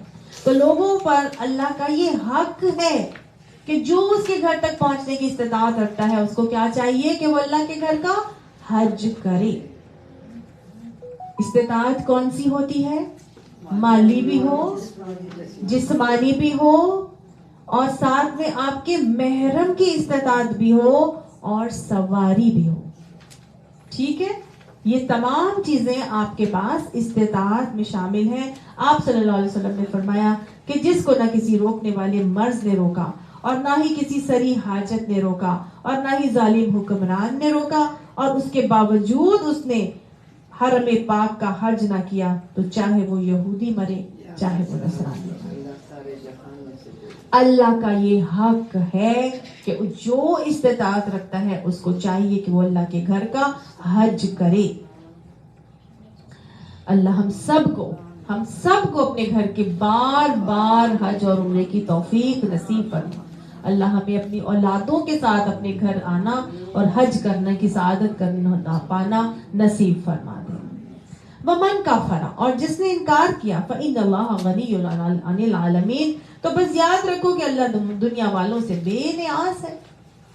قل یا اہل الکتاب، ان سے کہو کہ اے اہل کتاب، لما تکفرون بآیات اللہ، تم اللہ کی آیات سے کفر کیوں کرتے ہو. واللہ شہید علی ما تعملون، حالانکہ جو حرکتیں تم کر رہے ہو اللہ اس کو دیکھ رہا ہے، گواہ ہے ان چیزوں کا. تو تم اللہ کی باتیں ماننے سے انکار کیوں کرتے ہو؟ تو اللہ تمہاری ساری حرکتیں دیکھ رہا ہے، سب کچھ دیکھ رہا ہے. قل یا اہل الکتاب، ان سے کہو کہ اے اہل کتاب، لما تصدون عن سبیل اللہ، کیوں تم اللہ کی راستے سے روکتے ہو من آمنا، جو ایمان لاتا ہے. یعنی اللہ کی راہ پر آنے سے ایمان لانے والوں کو کیوں روکتے ہو؟ جو ایمان لانا چاہتا ہے اس کو ایمان لانے دو. تب وہ وجہ تم تلاش کرتے ہو ٹیڑھ، یعنی تم ٹیڑھ لانے کی کوشش کرتے ہو، اور جو آنا چاہ رہا ہوتا ہے، ایمان لانا چاہ رہا ہوتا ہے، تم اس کو بھی روکنے کی کوشش کر رہے ہوتے ہو اور اس کے چاہتے ہو کہ اس کی جو سیدھی راہ ہے اس کو تم ٹیڑھا کر دو. وانتم شہداء، حالانکہ تم گواہ ہوتے ہو. تمہیں ساری چیزوں کا علم ہوتا ہے کہ یہ اللہ ہی ہے جو واحد ہے، رب ہے، اور وہی مالک ہے، اور وہی ساری چیزوں کے کائنات کے نظم و ضبط کو چلا رہا ہے، اس کے معاملات کو ڈیل کر رہا ہے. یہ اللہ ہی ہے جو سب کچھ کر رہا ہے. لیکن پھر بھی صرف اور صرف بغض اور نفرت اور تعصب پرستی کی وجہ سے، اور صرف اس وجہ سے کہ اگر ہم نے مان لیا نبی صلی اللہ علیہ وسلم کو تو ہماری صحت ختم ہو جائے گی، ہماری ویلیو ختم ہو جائے گی، ہم پیپل آف دا بک نہیں رہیں گے. تو تم تمام چیزوں کو جاننے ماننے کے باوجود بھی دین میں بگاڑ اور ٹیڑھ پیدا کر کے لوگوں کو اللہ کی راستے سے آنے پر روکتے ہو. وَمَا اللَّهُ بِغَافِلٍ عَمَّا تَعْمَلُونَ، اللہ تمہاری حرکتوں سے غافل نہیں ہے. یا ایھا الذین آمنو، اے لوگوں جو ایمان لائے ہو، ان تطیعوا فریقا من الذین اوتوا الکتاب، اگر تم نے جو اہل کتاب تھے، جن کو کتاب دی گئی تھی، ان کے ایک گروہ کی بھی بات مان لی، ان کی اطاعت کر لی، یردوکم بعد ایمانکم کافرین، تو وہ تمہارے ایمان کے بعد تمہیں کفر کی طرف پھیر کر لے جائیں گے. ایمان لانے والوں کو متنبہ کیا جا رہا ہے، ان کو وارن کیا جا رہا ہے، ان کو اچھی طرح سختی سے جھنجھوڑ کر سمجھایا جا رہا ہے کہ ایمان لانے والوں تم کیا کرنا، یاد رکھنا کہ اگر تم نے ایک اہل کتاب میں سے کسی ایک گروہ کی بھی مان لی بات، تو وہ کیا کریں گے، وہ تمہیں ایمان کے بعد کفر کی طرف پھیر کر لے جائیں گے. آج ہم ویسے تو ان کی کوئی بات نہیں مانتے، لیکن ہم کیسے مانتے ہیں؟ ان کے اشاروں پہ پپٹس کی طرح ناچتے ہیں. ہم جو وہ کہتے ہیں ہم وہی کرتے ہیں. جس چیز کو وہ کہہ دیتے ہیں جائز ہے، ہم اس کو جائز کر دیتے ہیں. جو چیز وہ معاشرے کے اندر لے کے آتے ہیں ہم سمجھتے ہیں یہی ٹھیک ہے. جو جس طرف وہ ہم کو لگا دیتے ہیں ہم کہتے ہیں وہی ہو رہے. اللہ نے کہہ دیا ان کی باتوں کو ماننے سے ماننا مت، ان کی پالیسیوں کو مت ماننا، ان کی اشاروں پہ پپٹس کی طرح مت ناچنا. آج پورے امت مسلمہ کا یہی حال ہے. جو وہ کہتے ہیں ہم ان کو سپر پاور سمجھ کر ہم کہتے ہیں ہمیں بھی وہی کرنا ہے، جو انہوں نے کہہ دیا ہم وہی کریں گے. اپنا دماغ تو ہم استعمال کرتے نہیں. اللہ نے صاف بتا دیا ہے کہ کفر کی طرف پھیر کر لے جائیں گے. وہ تمہارے لیے کفر کی طرف جانے کا وہ کیف تکفرون، اور کیسے تم کفر کر سکتے ہو، وانتم تتلی علیکم آیات اللہ، اور تم تو اللہ کی آیات کو پڑھتے ہو، وفیکم رسولہم، اور تمہارے درمیان تو اللہ کا رسول موجود ہے. آج اللہ کا رسول تو ہمارے درمیان موجود نہیں ہے. تو اس وقت موجود تھا جب نبی صلی اللہ علیہ وسلم کے اوپر یہ قرآن نازل کیا جاتا، مشرکین مکہ اور مسلمانوں کے اوپر. اس وقت تو نبی موجود تھے. آج نبی تو موجود نہیں ہے، تو کیا کیسے نبی موجود ہے؟ قرآن کی آیات تو رہتی دنیا تک ہے، ان کی سنت، ان کی احادیث، ان سنت قائمہ کا علم ہمارے پاس موجود ہے. تو اللہ نے کہا کہ تمہارے لیے کفر کی طرف جانے کا کیا موقع ہے، جبکہ تم کو اللہ کی آیات بھی سنائی جا رہی ہیں اور تمہارے درمیان اللہ کا رسول بھی موجود ہے. وَمَن يَعْتَصِم بِاللَّهِ، اور جو کوئی تھام لے گا اللہ کو، فَقَدْ هُدِيَ إِلَىٰ صِرَاطٍ مُسْتَقِيمٍ، یاد رکھنا پھر اللہ اس کو صراط مستقیم کی طرف ہدایت دے دے گا. وہ صراط ضرور راہ راست پا لے گا. اللہم اہدنا الصراط المستقیم. اب آگے اللہ سبحانہ تعالیٰ نے ایک نسخہ بتا دیا ہے، ایک طریقہ سکھا دیا ہے، اور کہہ دیا ہے کہ یا ایھا الذین آمنو، اے لوگوں جو ایمان لائے ہو، تم تو اللہ کو مانتے ہو، تم تو اللہ کی باتوں کو مانتے ہو، تم اللہ کے رسول کو مانتے ہو، تم اللہ کی قرآن کو دیے ہوئے احکامات کو مانتے ہو، تو لہٰذا تم کیا کرو، اتقوا اللہ، اللہ کا تقوی کر لو، اللہ سے ڈر جاؤ، اللہ کا خوف حاصل کر لو. تقوی کس کو کہتے ہیں؟ تقوی کا روٹ ورڈ ہے قاف، واو قا یا قاف یا کہہ لیں قاف. اس کو کہتے ہیں بچنا، بچانا، خوف سے، کسی خوف سے بچنا، بچانا. خوف وہ کیسے آئے گا، خوف وہ کیسا ہوگا، یعنی کہ کسی سے اتنی محبت ہو جائے کہ اس کی وجہ سے اس کی ناراضگی کا ڈر ہو. جیسے ہم اپنے والدین سے اتنی محبت کرتے ہیں کہ ہم ان میں ناراض نہیں کرنا چاہتے، ہمیں ان کی ناراضگی کا ڈر ہوتا ہے، اور ان کے اس ڈر کی وجہ سے ہم غلط کاموں سے بچتے ہیں. ہم اپنے شوہر سے بہت محبت کرتے ہیں اور ہم نہیں چاہتے کہ وہ ہم سے حساب کتاب لیں، ہم سے سوال جواب کریں، ہمیں کسی قسم کی سزا ملے، یا وہ ہم سے کسی بات پہ روٹھ جائیں، یا وہ ناراض ہو جائیں. ہم نہیں کرنا چاہتے نا، کیونکہ ہم ان سے محبت کرتے ہیں. تو اس محبت کی وجہ سے جب ہم وہ کام چھوڑ دیں جو ان کو ناراض کرنے والے ہیں، یا جس پہ سوال جواب ہو سکتا ہے، یا جس پہ پکڑ کا معاملہ ہو سکتا ہے، تو ہم وہ کام بچنا شروع ہو جائے. اس کو کہتے ہیں تقوی. تو اللہ سے ایسی محبت ہو جائے کہ اس کی محبت کی وجہ سے اس کی ناراضگی کا ڈر ہو جائے، اس کے آگے کھڑے ہونے کا ڈر ہو جائے، اس کے آگے سوال جواب کا معاملہ ہونے سے ڈر ہو جائے، اس کے عذاب کا معاملہ برداشت کرنے سے ڈر جائے، اعمال نامے تلنے کا خوف آ جائے، تو اس کو کہتے ہیں، اور اس کی وجہ سے ہم گناہوں سے بچنا شروع ہو جائیں تو اس کو کہتے ہیں تقوی. تو اللہ کا حکم کیا ہے؟ یا ایھا الذین آمنوا اتقوا اللہ. اللہ ہمیں متقی بنا. اب ہم کہیں گے ہم تو سبھی ڈرتے ہیں اللہ سے. آپ بھی کہیں گے میں بھی ڈرتی ہوں، میں بھی کہوں گی میں بھی ڈرتی ہوں. سب ڈرتے ہی ہیں نا اللہ سے. لیکن اللہ تعالیٰ کہہ رہے ہیں نہیں، اتقوا اللہ حق تقاتہ. ایسے ڈرو جیسے ڈرنے کا حق ہے، جیسے اس سے ڈرنے کا حق ہے. اللہ سے ڈرنے کا حق کیا ہو سکتا ہے بھلا؟ آپ دیکھیے اللہ تعالیٰ نے پہلے فرمایا تھا نا والذین آمنوا اشد حبا للہ. ایمان لانے والے وہ ہوں گے جو اللہ کی محبت میں سب سے زیادہ شدید ہوں گے. ان کے دلوں میں اللہ کی محبت تمام محبتوں سے زیادہ ہوگی. اسی طرح اللہ تعالیٰ فرماتا ہے وَلَذِكْرُ اللَّهِ اکبر. اللہ کا ذکر سب سے بڑی چیز ہے. اللہ اکبر ہے، محبت بھی اس سے شدید ہے. رضوان من اللہ اکبر ہے، اللہ کی رضامندی بھی سب سے بڑی چیز ہے. تو پھر ڈر بھی پھر سب سے زیادہ اسی کا ہونا چاہیے. یہ ہے حق تقاتہ.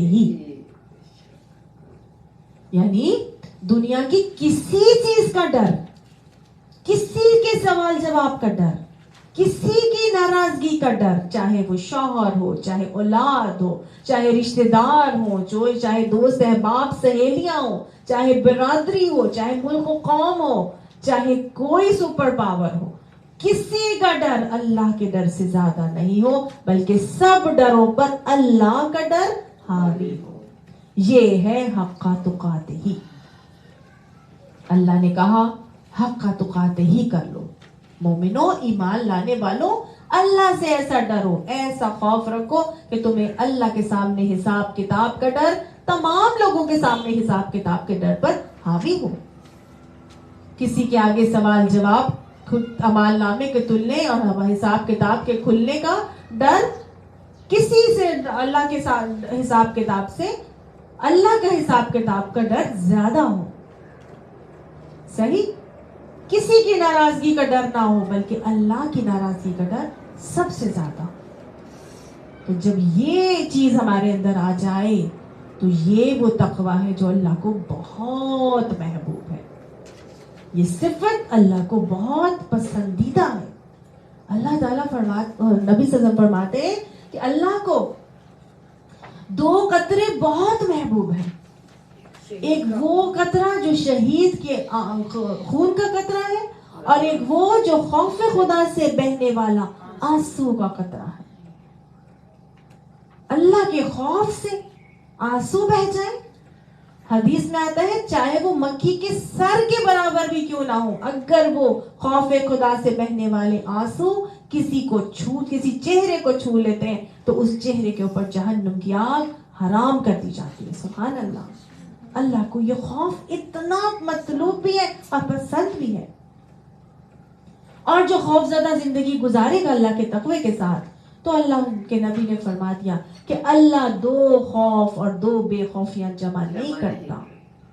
جو دنیا میں خوف زدہ رہ کے زندگی گزارے گا، اللہ قیامت میں اس کو بے خوف کر دیں گے. ولا خوف علیہم ولا هم یحزنون کا معاملہ ان کے ساتھ ہو جائے گا. اور جو دنیا میں بے خوف و خطر مادر پدر آزاد زندگی گزارے گا، پھر قیامت میں اللہ سبحانہ تعالیٰ اس کو خوف زدہ کریں گے. اللہم لا تجعلنا منہم. حدیث میں آتا ہے کہ 7 خوش نصیب جو عرش الہی کے سائے میں کھڑے کیے جائیں گے قیامت کے دن، جس دن اللہ کے عرش کے علاوہ اور کوئی سایہ نہیں ہوگا، اس میں سے ایک خوش نصیب وہ ہوگا جو تنہائی میں اپنے گناہوں کو یاد کر کے اللہ کے خوف سے روتا ہوگا، جس نے تنہائی میں اپنے رب کو یاد کیا اور خوف خدا سے اس کی آنکھوں سے آنسو بہہ نکلے۔ اسی طرح بلا حساب جنت میں جانے والے لوگوں میں بھی وہی لوگ ہوں گے جو تنہائی میں اپنے گناہوں کو یاد کر کے کثرت سے روتے ہوں گے، اللہ کے خوف سے روتے ہوں گے نا۔ اسی طرح آسان حساب انہی کا لیا جائے گا جو اللہ کو اپنے تنہائی میں یاد کر کے خوف خدا سے اپنے گناہوں پر رونے والے ہوں گے۔ تو یہ وہ جذبہ ہے جو نہ صرف اللہ کا پسندیدہ جذبہ ہے، اللہ کا مطلوب جذبہ ہے، بخشش کا سبب بنتا ہے، اللہ کی رحمت کو حاصل کرنے کا ذریعہ اور وسیلہ بنتا ہے، بلا حساب جنت میں جانے کا معاملہ کرواتا ہے، اور اللہ کو قریب ہونے کا مزید ذریعہ بنتا ہے۔ کیسے بخشش کا ذریعہ بنتا ہے؟ یہ یاد کر لیجئے ایک واقعہ بنی اسرائیل کے ایک شخص کا، بہت ہی زیادہ بدکار شخص تھا، دنیا میں کون سا گناہ تھا جو اس نے نہیں کیا تھا۔ جب اس کی موت کا وقت آیا تو اس نے اپنے سارے بیٹوں کو بلا لیا اور کہا کہ جب میں مر جاؤں تو میری لاش کو جلا دینا اور میری راکھ کو دریا میں بہا دینا اور صحرا میں اڑا دینا۔ وہ شخص جب اللہ کے حضور پہنچا، اللہ نے کن کہا فیکون ہو گیا، اور پھر اللہ تعالیٰ نے اس سے پوچھا بتا اے میرے بندے کس وجہ سے تو نے اس چیز کا حکم دیا تھا اپنے بچوں کو؟ تو وہ شخص کہنے لگا کہ یا الہی میں تیرے سامنے کھڑے ہونے سے ڈرتا تھا، اللہ کے سامنے کھڑے ہونے سے ڈر اس کو اللہ کی بخشش کا ذریعہ بنا گیا۔ اللہ نے کہا تو میرے سامنے کھڑے ہونے سے ڈرتا تھا، جا میں نے تجھے بخش دیا۔ یہ وہ ڈر تھا جو اس کی بخشش کا ذریعہ اور وسیلہ بن گیا تھا۔ ایک شخص تھا نا جس نے کنویں میں ایک اتر کے اپنے موزے میں، یہ چمڑے کے موزے میں بھر کے ایک کتے کو، پیاسے کتے کو پانی پلایا تھا، صرف اس لیے کہ یہ اللہ کی مخلوق ہے۔ وہ اللہ سے ڈرتا تھا کہ میرے سے کسی کو کوئی تکلیف نہ پہنچے۔ اللہ نے اس ایک عمل کے اوپر اس شخص کو بخشش عطا کر دی تھی۔ تو یہ وہ خوف خدا کا معاملہ ہے۔ اللہ سبحانہ تعالیٰ فرماتے ہیں کہ حق کا تقاتے ہی کرنا، ایسے ڈرنا کہ جیسے سارے ڈروں پر اللہ کا ڈر حاوی ہو۔ اور کب ڈرنا؟ کہ اب بس رمضان میں ڈر گئے اور بس اس کے بعد سارے 9 مہینے 11 مہینے جو ہے وہ مادر پتر آزاد رہنا ہے؟ نہیں، اللہ نے کہا وَلَا تَمُوتُنَّ إِلَّا وَأَنْتُمْ مُسْلِمُونَ، تمہیں موت نہ آئے اس حال میں کہ تم مسلم ہو۔ اللہ کی فرما برداری میں تمہیں موت آنی چاہیے، یعنی موت کے وقت تک تم نے اپنے اوپر حق کا تقاتے کا معاملہ کر کے چلنا ہے۔ تمام ڈروں پہ اللہ کا ڈر کو غالب رکھنا ہے۔ یاد کر لیجئے وہ واقعہ، فرعون کی ایک باندی تھی، وہ مسلمان ہو گئی، اس نے اپنا ایمان کو چھپا لیا، اس نے کہا کہ نہیں میں نے اپنا ایمان نہیں بتانا۔ تو فرعون کی بیٹی کی ایک دن وہ کنگھی کر رہی تھی تو کنگھی اس کے ہاتھ سے گری تو اس نے ایک دم سے کہا اللہ اکبر۔ تو وہ جو بیٹی تھی فرعون کی بیٹی جو شہزادی تھی، اس نے کہا تم کس کو اکبر کہہ رہی ہو؟ اکبر تو میرا باپ ہے، تم کس کو اکبر کہہ رہی ہو اللہ اکبر؟ اس نے کہا نہیں کچھ نہیں۔ تو اس نے تو اپنا ایمان چھپایا، لیکن بیٹی نے جا کے فرعون کو بتا دیا۔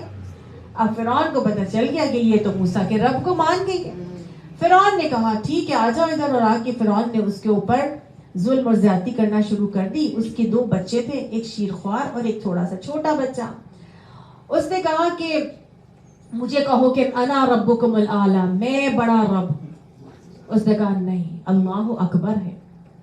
فرعون نے کہا ٹھیک ہے، کڑھائی جلاؤ اور تیل اس میں سلگاؤ۔ کڑھائی رکھی گئی اور تیل سلگایا گیا اور اس عورت کو کہا بولو، اس نے بولا نہیں، اللہ اکبر ہے۔ اس نے کہا ٹھیک ہے، لاؤ اس کے بچے کو لا کے اس کڑھائی میں ڈال دو۔ وَلَا تَمُوتُنَّ إِلَّا وَأَنْتُمْ مُسْلِمُونَ۔ اس نے دیکھا اس نے کہا ٹھیک ہے لے لو، اللہ الذین آمنوا اشد حبا للہ، بیٹا لینا ہے تو لے لو، میرے لیے دل میں میری محبت، اللہ کی محبت تمام محبتوں پر حاوی رہے گی، اللہ سے میں زیادہ محبت کرتی ہوں، مجھے اللہ کے سامنے سوال جواب اور اس کی ناراضگی کا ڈر ہے، لے جاؤ، لینا چاہتے ہو تو لے جاؤ۔ بچے کو سامنے اس کے کڑھائی میں ڈال کے کوئلہ بنا دیا گیا، پھر شیر خوار بچہ۔ پھر دوسرے بچے کی باری آئی، لاؤ یہ دوسرا بچہ بھی اس میں ڈال دو۔ اس ماں کا حال دیکھیے، اس نے بتا دیا وَلَا تَمُوتُنَّ إِلَّا وَأَنْتُمْ مُسْلِمُونَ، موت نہ اس حال میں کہ تم مسلم ہو، اور موت کے وقت تک تمہارے حق کا تقاطعی کا معاملہ کرتے رہنا ہے، کسی سے نہیں ڈرنا۔ اس نے کہا لے جاؤ، یہ بچہ بھی لے جا رہا ہے، لے جاؤ۔ جا کے اس کو بھی کڑھائی میں ڈال کے کوئلہ بنا دیا، پکوڑا بنا دیا، اور وہ بچہ اللہ ہمت دلانے والا ہے۔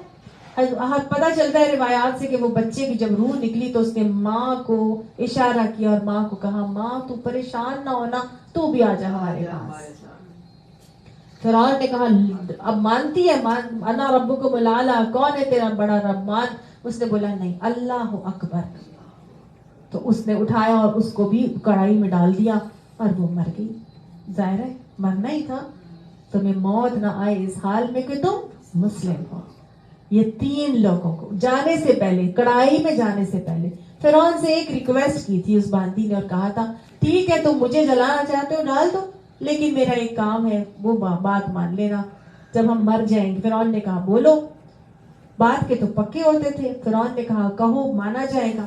اس نے آگے سے کہا کہ جب ہم تینوں مر جائیں گے نا تو ہماری ہڈیوں کو نکال کے نا ایک ہی جگہ دفنا دینا۔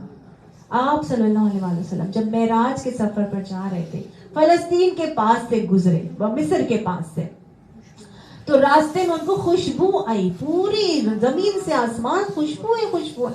نبی صلی اللہ علیہ وسلم نے پوچھا کہ یہ کہاں سے اتنی خوشبو آ رہی ہے؟ حضرت جبرائیل علیہ السلام نے یہ واقعہ سنایا اور کہا کہ فرعون کی وہ باندی اپنے دونوں بچوں سمیت اس جگہ پر دفن جب سے کی گئی ہے تو زمین سے آسمان تک پورے کے پورے عالم میں خوشبو ہی خوشبو ہے۔ سبحان اللہ۔ اللہ سبحانہ تعالیٰ اپنی راہ میں مٹ جانے والوں کو کبھی رسوا نہیں کرتا، اس لیے اللہ نے کہا وَلَا تَمُوتُنَّ إِلَّا وَأَنْتُمْ مُسْلِمُونَ۔ اللہ ہمیں بھی موت کے وقت تک حق کا تقاطعی کرنے کی توفیق عطا فرمائے۔ بے شمار واقعات، بے شمار قصے صحابہ کرام کے عظیمت کے واقعات اور نمونے، کسی سے نہیں ڈرے۔ مسیلمہ کذاب نے مسئلے کر دیے، زندہ لاش، زندہ جسم کے مسئلے، جسم کاٹ کاٹ کے پھینکتے رہا، لیکن کہا نہیں اللہ اللہ۔ اسی طرح حضرت بلال حبشی آہد آہد پکارتے رہے کہ نہیں۔ اسی طرح حضرت عبداللہ بن حذافہ سہمی کا واقعہ آتا ہے، انہوں نے بھی ایسے ہی کیا تھا، ان کے سارے کے سارے جو ساتھی گئے تھے ان سب کو کڑھائی میں ڈال کے کیسر روم نے جلا دیا تھا۔ جب آخر میں ان کو ڈالنے لگے تو ان کی آنکھوں سے آنسو بہنے لگے، تو وہ لات اور عزا کو بہتر کروا رہا تھا، اس نے بولا نہیں۔ حضرت حذافہ نے کہا نہیں۔ عبداللہ بن حذافہ سہمی رونے لگے تو قیصر روم نے پوچھا پھر روتے کیوں ہو؟ وہ سمجھا کہ شاید مان جائے گا۔ حضرت عبداللہ بن حذافہ سہمی پہلے اس کے ہاتھوں پہ کیل گڑوائے تھے، نہیں مانے، پھر اب رونے لگے کہ کڑھائی میں ڈالنے لگے، تو جب رونے لگے تو پوچھا کہ رو کیوں رہے ہو؟ سمجھا ڈر کے اب مان جائے گا۔ جب وہ پھر بھی نہ مانے تو پوچھا تو کہنے لگے میں رو اس لیے رہا ہوں کہ اللہ نے ایک زندگی دی ہے، اللہ اگر 100 زندگیاں بھی دیتا تو میں اسی طرح اللہ کی راہ میں قربان ہونے پر تن کو ترجیح دے دیتا۔ سبحان اللہ۔ یہ ہے عظیمت کا نمونہ جو اللہ کو مطلوب ہے، یہ اللہ کی بخشش کا وسیلہ اور ذریعہ بن جاتا ہے۔ اللہ نے کہا، اللہ سبحانہ تعالیٰ نے کہا کہ دیکھیں اب یہ خوف تقوی میں اور آپ بھی چاہتے ہیں نا کہ ہمارے اندر بھی آ جائے، ہمارے اندر بھی ہم چاہتے ہیں نا کہ یہ خوف تقوی اس قسم کا ہمارے اندر بھی آئے، تو کیسے آئے گا؟ کیا یہ کوئی کیپسول ہے کہ ہم کھا لیں گے تو آ جائے گا؟ کیا یہ 10 ڈوزز ہیں جو ہم کھا لیں گے تو ہمارے اندر آ جائے گا تقوی؟ یا کوئی انجیکشن ہے کہ ہم لگوا لیں گے تو تقوی آ جائے گا؟ کیسے آتا ہے خوف کسی بھی چیز سے؟ کیسے آتا ہے؟ کسی بھی چیز سے خوف کیسے آتا ہے؟ یہ سوئچ بورڈ ہے، سوئچ بورڈ سے میں اور آپ ڈرتے ہیں، ہم نہیں جاتے اس کے اندر اپنی انگلیاں کبھی نہیں ڈالیں گے، نہیں ڈالیں گے۔ کیوں؟ کیونکہ ہمیں معلوم ہے کہ ڈالا تو کرنٹ پڑ جائے گا۔ ایک بچے کے آگے کرالنگ کرنے والا بچہ ہے، وہ کرال کرتا ہوا جائے گا اور ہم جا کے ہم ڈریں گے کہ یہ کہیں انگلیاں اندر ڈال کے اس کو کرنٹ نہ لگ جائے. ہم ٹیپس وغیرہ لگاتے ہیں, ہم ٹیبل آگے رکھتے ہیں, ہم کرسی رکھتے ہیں کہ بچہ وہاں تک نہ پہنچے. وہ تو بے علم ہے, اس کو تو پتہ ہی نہیں ہے کہ اس کو اس سے نقصان ہو سکتا ہے. ہمیں علم ہے, ہمیں پہچان ہے, ہمیں معرفت ہے کہ یہ چیز کرنے سے نقصان ہو سکتا ہے. بالکل اسی طرح ایک رسی رکھ دیں, سانپ رکھ دیں, بچہ دونوں کو پکڑ لے گا. ہم تو کبھی بھی سانپ کو نہیں پکڑیں گے. سانپ کو تو خوابوں میں بھی دیکھ لے تو پسینے چھوٹ جاتے ہیں. آ کے پوچھتے ہیں کہ خواب میں سانپ دیکھا ہے, اوپر سے نیچے گرا تھا بس. اس پہ بھی ہم پریشان ہو جاتے ہیں انسان. اس نے آپ کو بھی کچھ کہا نہیں ہوتا لیکن خوف آ جاتا ہے نا. کیوں آتا ہے؟ کیونکہ ہمیں معلوم ہے کہ یہ سانپ ہمیں نقصان پہنچا سکتا ہے. ہم سانپ کے بارے میں جانتے ہیں. تو اللہ کا تقوی کیسے آئے گا؟ جب ہم اللہ کے بارے میں جانیں گے, اللہ کی معرفت کو حاصل کریں گے, اللہ کی پہچان کو پائیں گے, پہچان کا علم حاصل کریں گے, اللہ کی ذات کا, اس کی صفات کا, اس کے اختیارات کا, اس کی قدرتوں کا, اس کی طاقتوں کا, اس کی رحمتوں کا, اس کی محبتوں کا, اس کی بخششوں کا, اس کی عنایتوں کا, اور اپنی اس کے اوپر ڈیپینڈنس کا جب ہمیں احساس ہوگا تو یقیناً ہمیں اللہ سے محبت بھی ہوگی اور اس کا تقویٰ بھی آئے گا. آئے گا کہ نہیں آئے گا؟ یاد رکھیے گا, اسلام کی شریعت میں جتنے احکامات اللہ تعالیٰ نے دیے ہیں سب کا محور, مرکز اور فوکس اللہ کا تقویٰ حاصل کرنا ہے. اللہ اپنی اس شریعت کے اندر میرے آپ کے دلوں میں تقویٰ کو بٹھا دینا چاہتے ہیں. نبی صلی اللہ علیہ وسلم نے فرمایا تھا تقویٰ ہاں ہونا, دل کی طرف اشارہ کر کے, تقویٰ ہاں ہونا, تقویٰ ہاں ہونا. اللہ نے جتنی بھی عبادات نازل کی نا, روزے کا مقصد کیا ہے؟ تقویٰ, لعلکم تتقون. اسی طرح سے حج کا مقصد, اس کا مقصود بھی تقویٰ ہے. قربانی کا بھی مقصود تقویٰ ہے. اللہ کو گوشت نہیں پہنچتا, وہ تمہارے دلوں کا تقویٰ پہنچتا ہے. یاد ہے نا؟ تو تمام عبادات کا محور, مرکز اللہ تعالیٰ چاہتے ہیں میرے آپ کے دلوں میں تقویٰ آ جائے. یہ تقویٰ کا چوکیدار جب ہمارے دلوں میں بیٹھ جاتا ہے, جس کو اللہ بٹھانا چاہتے ہیں, تو پھر اصلاح مشکل نہیں رہتی, پھر ہر چیز آسان ہو جاتی ہے. کسی لا انفورسنگ ایجنسی کی ضرورت نہیں رہتی, سب کچھ خود بخود ہونا شروع ہو جاتا ہے. کوئی آ کے نہیں ہمیں پکڑ سکتا کہ ہم نے نماز کیوں نہیں پڑھی. کوئی آ کے ہمیں یہ نہیں کہہ سکتا کہ غیبت کیوں کی, اس پہ سزا ملے گی. کوئی ہمیں مجبور نہیں کر سکتا کہ زکوٰۃ نہیں نکالی تمہیں پنشمنٹ دی جائے گی. ہم کیوں نکالتے ہیں؟ اللہ کے خوف سے نکالتے ہیں, اللہ کے تقوی سے نکالتے ہیں. تو یہ تقوی, میں جھوٹ بول دوں گی کہ ہاں میں نے نکالی تھی, اگر کوئی سزا بھی اس پہ آ جائے تو میں جھوٹ بول کے بچ جاؤں گی, لیکن میں نہیں کرتی. میں کیوں کرتی ہوں؟ کیونکہ میں اللہ سے ڈرتی ہوں.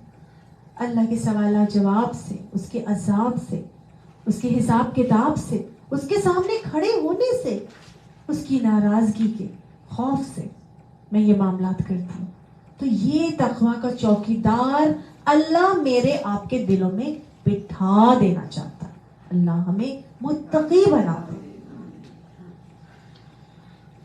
اسلامی معاشرے کا پورے کا پورا سسٹم اللہ ایسے ہی ایوالو کرتا ہے.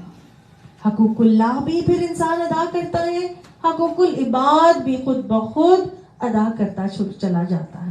سورہ نساء شروع کریں گے, اللہ نے 4 مرتبہ شروع کی آیات میں حکم دے دیا اتقوا اللہ کا, کیونکہ اسلامی معاشرے کے گھروں کو بنانے کے احکامات اس میں اللہ نے نازل کیے. تو معاشرے کی جو اکائی, ایک گھر, ایک بیسک یونٹ ہوتا ہے, اس کو چلانے کے لیے بھی اللہ کا تقویٰ ہونا اللہ سے. تو اللہ تعالیٰ چاہتے ہیں کہ انسان اپنے دل کے اندر تقویٰ لے کر آئے اللہ کا, اور پھر حقوق اللہ کی بھی ادائیگی ہونا شروع ہو جاتی ہے اور حقوق العباد کی ادائیگی بھی ہونا شروع ہو جاتی ہے. محبت, خیر خواہی, اخوت, پیار, اس کے جذبات معاشرے میں خود بخود نظر آنے شروع ہو جاتے ہیں. ہر کوئی اللہ کے خوف سے, اللہ کے ڈر سے اپنے عمل کرتا ہے, خود بخود اس کے اثرات نظر آنا شروع ہو جاتے ہیں معاشرے کے اندر. تو آج جو دنیا کے اندر اتنی زیادہ بدامنی ہے, انتشار ہے, فتنہ فساد ہے, بگاڑ ہے, چوری ہے, لوٹ مار ہے, دھوکہ دہی ہے, فراڈ ہے, بحرانوں میں ہمارا ملک جا رہا ہے, اس کا طریقہ سمجھ میں آ رہا ہے؟ صرف یہ کہ اللہ کا تقویٰ اگر آ جائے, وہ کیسے آئے گا؟ اللہ کی پہچان سے آئے گا. اللہ کی پہچان آ جائے تو یہ کہاں سے آئے گی؟ اللہ نے آگے کہا وَاعْتَصِمُوا بِحَبْلِ اللَّهِ, اللہ کی رسی کو تھام لو مضبوطی کے ساتھ. اللہ کی رسی کو تھام لو. کیا ہے اللہ کی رسی؟ اللہ کی رسی قرآن اور حدیث ہے. آپ صلی اللہ علیہ وآلہ وسلم نے فرمایا میں تمہارے درمیان 2 چیزیں چھوڑ کر جا رہا ہوں, جب تک اس کو تھام کر رکھو گے گمراہ نہیں ہوگے. سبحان اللہ. تو اللہ کی تقویٰ کیا ہے؟ قرآن اور حدیث. اللہ نے اس کو کہا وَاعْتَصِمُوا, اس کو تھام لو, مضبوطی سے تھام لو. اللہ کی پہچان اسی سے تم کو ملے گی, اللہ کا تقویٰ اسی قرآن سے تمہارے اندر آئے گا. اب کیسے تھاموں, کیسے پکڑو اس حبل اللہ کو؟ بس میں پڑھ لوں, آپ پڑھ لیں, آپ نے تھام لیا قرآن اپنے گھر میں بیٹھ کے, میں نے پڑھ لیا؟ نہیں, اللہ نے کہا جمیعاً مل کر تھامو. ایک کے پاس قرآن اور سنت کے احکامات پہنچ گئے ہیں, اپنے تک مت رکھو, آگے پہنچاؤ. اس کا سرا دوسرے کو پکڑا دو, اس رسی کا, یہ علم تم تک پہنچا ہے, اس علم کو آگے دوسرے کو پہنچاؤ, دوسرا تیسرے کو پہنچائے. تمام لوگ اس رسی کے موتی بن جاؤ, اس رسی کے اندر اپنے آپ کو پرو لو. علیحدہ علیحدہ علیحدہ علیحدہ موتی بن کے رہو گے تو کیا ہو جائے گا؟ کمزور ہوگے. اس موتی کی کوئی ویلیو نہیں ہوتی. لیکن جب سارے موتی ایک رسی میں پرو دیے جاتے ہیں تو ایک سٹرنگ بن جاتی ہے, مضبوط ہو جاتی ہے, خوبصورت ہو جاتی ہے, متحد ہو جاتی ہے. تو اللہ نے کہا جمیعا مل کے پکڑنا. آپ صلی اللہ علیہ وسلم نے فرمایا جماعت سے جڑے رہو, کیونکہ بھیڑیا ریوڑ سے بٹی ہوئی بکری ہی پر حملہ کرتا ہے. ایک جماعت بن جانا, مل کر رہنا. الگ الگ رہو گے نا, تم علیحدہ پڑھ لو, میں علیحدہ کر لیتی ہوں, نہیں, ریوڑ سے بٹی ہوئی بکری بن جاؤ گے. اور پھر وہ جو بھیڑیا تم پر حملہ کرے گا وہ کون سا بھیڑیا ہے؟ شیطان. اکیلے ہو جاؤ گے تو شیطان تم پر حملہ آور ہو جائے گا اور تم شیطان کا ترنے والا بن جاؤ گے. اللہ کے نبی نے فرمایا ید اللہ فوق الجماع, جماعت کے اوپر تو اللہ کا ہاتھ ہوتا ہے.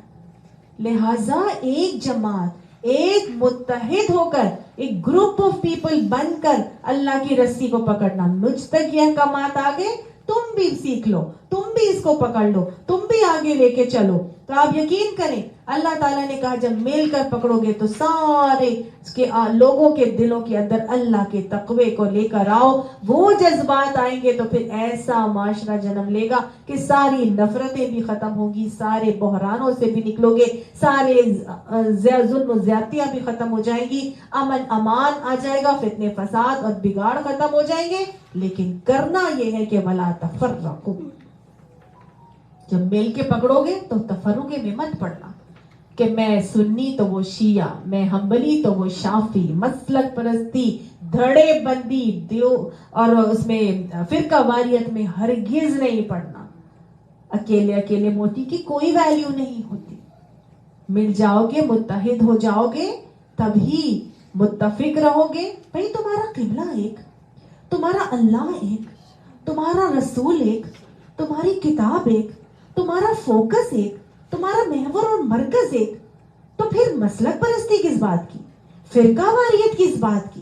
سب متحد نہیں ہوں گے تو آج امت مسلمہ کا جو حال ہے آپ دیکھ رہے ہیں کہ ایک وقت وہ آئے گا کہ غیر مسلم قومیں تمہارے اوپر ایسے ٹوٹ پڑیں گی جیسے دسترخوان پہ رکھے ہوئے کھانوں پہ ٹوٹ پڑتے ہیں. آج ہر کوئی علیحدہ علیحدہ بن گئے, اپنے اپنے 2 اینٹ کی مسجدیں بنا لی ہیں سب نے, کوئی کسی کے سامنے آنے کے لیے تیار نہیں ہے. اور غیر مسلم قومیں ہمارے اوپر ایسے ہی ٹوٹی ہوئی ہیں جیسے اگر کھانوں پر دسترخوان کے اوپر ٹوٹ پڑتے ہیں. لیبیا ختم کیا, عراق ختم کیا, ایران کی دھجیاں بکھیری, افغانستان, بوسنیا, چیچنیا, کون سی جگہ میں گنواؤں, کہاں پہ مسلمانوں کے ساتھ ظلم و زیادتی کے معاملات کیے جا رہے ہیں. ہر جگہ وہ ہمارے اوپر حاوی ہو گئے کہ نہیں. اکیلے ہو جاؤ گے تو تم کمزور ہو جاؤ گے, تمہاری ہوا اکھڑ جائے گی. متحد ہو جاؤ بھائی, مل جاؤ اور ایک جماعت ہو جاؤ اور اس مقصد کو تھام لو اور پھر قواریت سے بچ جاؤ. جب ایسے کرو گے تو اس کے ثمرات ضرور نظر آئیں گے. اللہ تعالیٰ نے آگے وہ ثمرات دکھائے اور کہہ دیا کہ دیکھو ایک وہ وقت تھا, وَاذْكُرُوا, یاد کرو نعمت اللہ کی نعمت کو, علیکم, جو اس نے تم پر کی تھی, اِذْ كُنْتُمْ أَعْدَاءً, جب تم ایک دوسرے کے دشمن تھے. کون سا وقت تھا جب ایک دوسرے کے دشمن تھے؟ ہائے ہائے, یہ وہ وقت تھا جب نبی اکرم صلی اللہ علیہ وآلہ وسلم کو مبعوث کیا گیا تھا. تو عرب کے معاشرے میں ایسا معاملہ تھا کہ بھائی کا گلا کاٹتا تھا, باپ بیٹے کا گلا کاٹ دیتا تھا, اس کا دشمن تھا. عورتوں کو, بیٹیوں کو زندہ درگور کر دیا جاتا تھا, عصمت دری کی جاتی تھی, لوگوں کو بیچا جاتا, لونڈی غلام بنایا جاتا, منڈیوں میں غلاموں کی منڈیوں میں ان کے کیا جاتا ان کے ساتھ یہ معاملہ. اس کے علاوہ کسی قبیلے کا سردار مارا جاتا تھا تو اس کے عوض میں 100 لوگوں کو مار دیا جاتا تھا. مطلب کوئی حال نہیں تھا ان کا. ایسا حال تھا کہ اوس اور خزرج کے درمیان 100 سال سے جنگ باز چل رہی تھی. اتنی نفرتیں ان کے دلوں میں تھی کہ وہ تم اعداء, تم ایک دوسرے کے دشمن تھے. یہ دشمنیاں جہاں ایک سے ایک بڑھ کے مصیبت والا معاشرہ تھا, اس معاشرے کے اندر جب اس قرآن کو تھام لیا تھا, جب مسلمانوں نے وَاعْتَصِمُوا بِحَبْلِ اللَّهِ جَمِيعًا وَلَا تَفَرَّقُوا کا معاملہ کیا تھا, تو کیسے اثرات نظر آئے تھے. وہ اثرات اللہ نے اس معاشرے کی عکاسی یہاں پر ہمیں کہہ دیا ہے کہ دیکھو اللہ نے کیا کیا تھا, فَأَلَّفَ بَيْنَ قُلُوبِكُمْ, اللہ نے تمہارے دلوں کو درمیان محبت ڈال دی, الفت ڈال دی تھی. کس نے ڈالی تھی؟ اللہ نے. کیسے ڈالی تھی؟ جب انہوں نے وَاعْتَصِمُوا بِحَبْلِ اللَّهِ جَمِيعًا کیا تھا. تو اگر آج ہم اپنے معاشرے کے اندر سے تمام قسم کے خرابیاں نکالنا چاہتے ہیں تو ہمیں نسخہ اللہ تعالیٰ نے سکھا دیا ہے. کیا کرنا ہے؟ اللہ کی رسی کو مل کر مضبوطی سے تھام لینا ہے اور ہر قسم کے فرقہ واریت سے اپنے آپ کو بچا لینا ہے. یہی ایک راستہ ہے. اللہ نے جو راستہ مجھے اور آپ کو یہاں پہ بتایا, اللہ کے نزدیک دین صرف اور صرف اسلام ہے. اب اس وقت جب یہ معاملہ ہوا تھا تو اللہ نے کہا فَأَصْبَحْتُمْ بِنِعْمَتِهِ إِخْوَانًا, اللہ نے تو تمہیں اپنی نعمت سے بھائی بنا دیا تھا. تم اللہ کی نعمت سے بھائی بن گئے تھے. اللہ فرماتے نا قرآن پاک میں لَقَدْ مَنَّ اللَّهُ عَلَى الْمُؤْمِنِينَ, اللہ نے مومنوں پر احسان کر دیا. إِذْ بَعَثَ فِيهِمْ رَسُولًا مِّنْكُمْ, جب اللہ نے انہی میں سے ایک رسول اٹھایا. وہ کیا کرتا تھا؟ يَتْلُو عَلَيْهِمْ آيَاتِنَا, وہ اللہ کی آیات, ہماری آیات ان کے اوپر پڑھ کے سناتا تھا. وَيُزَكِّيهِمْ, ان کا تزکیہ کرتا تھا. وَيُعَلِّمُهُمُ الْكِتَابَ وَالْحِكْمَةَ, کتاب اور حکمت کی تعلیم ان کو دیتا تھا. وَيُعَلِّمُكُم مَّا لَمْ تَكُونُوا تَعْلَمُونَ, اور تمہیں وہ چیزیں بتاتا تھا جو تمہیں معلوم نہیں تھی. اللہ نے احسان کیا تھا مومنوں کے اوپر اور اتر کر حرا سے سوئے قوم آیا, ایک نسخہ کیمیا ساتھ لایا. وہ بجلی کا کڑکا تھا یا سوتے ہاتھی, یہ ہاتھی کی پکار, یہ اللہ کے نبی یہ قرآن کی احکامات کی صورت میں جب لائے تھے اور لوگوں نے اس کو تھام لیا تھا, تو جب نبی مکہ والوں نے تھاما تھا تو اس کے اثرات مدینہ تک پہنچے تھے. مدینہ والوں نے بیت عقبہ اولا بیت عقبہ ثانیہ کر کے ان کو اپنے پاس بلایا تھا کہ نہیں بلایا تھا؟ ابھی تو مکہ میں ہی تھے نبی صلی اللہ علیہ وسلم، اس کے اثرات کہاں کہاں تک پہنچ گئے. اللہ فرماتے وَكُنْتُمْ عَلَى شَفَا حُفْرَةٍ مِّنَ النَّارِ، تم تو آگ کے گڑھے کے کنارے کھڑے ہوئے تھے، تم تو 100 سال سے جنگوں کو لڑ رہے تھے، تم تو ایک سردار مرتا تھا تو 100 لوگ اس کے عوض قتل کر دیا کرتے تھے، تم لوگوں کا تو حال یہ تھا.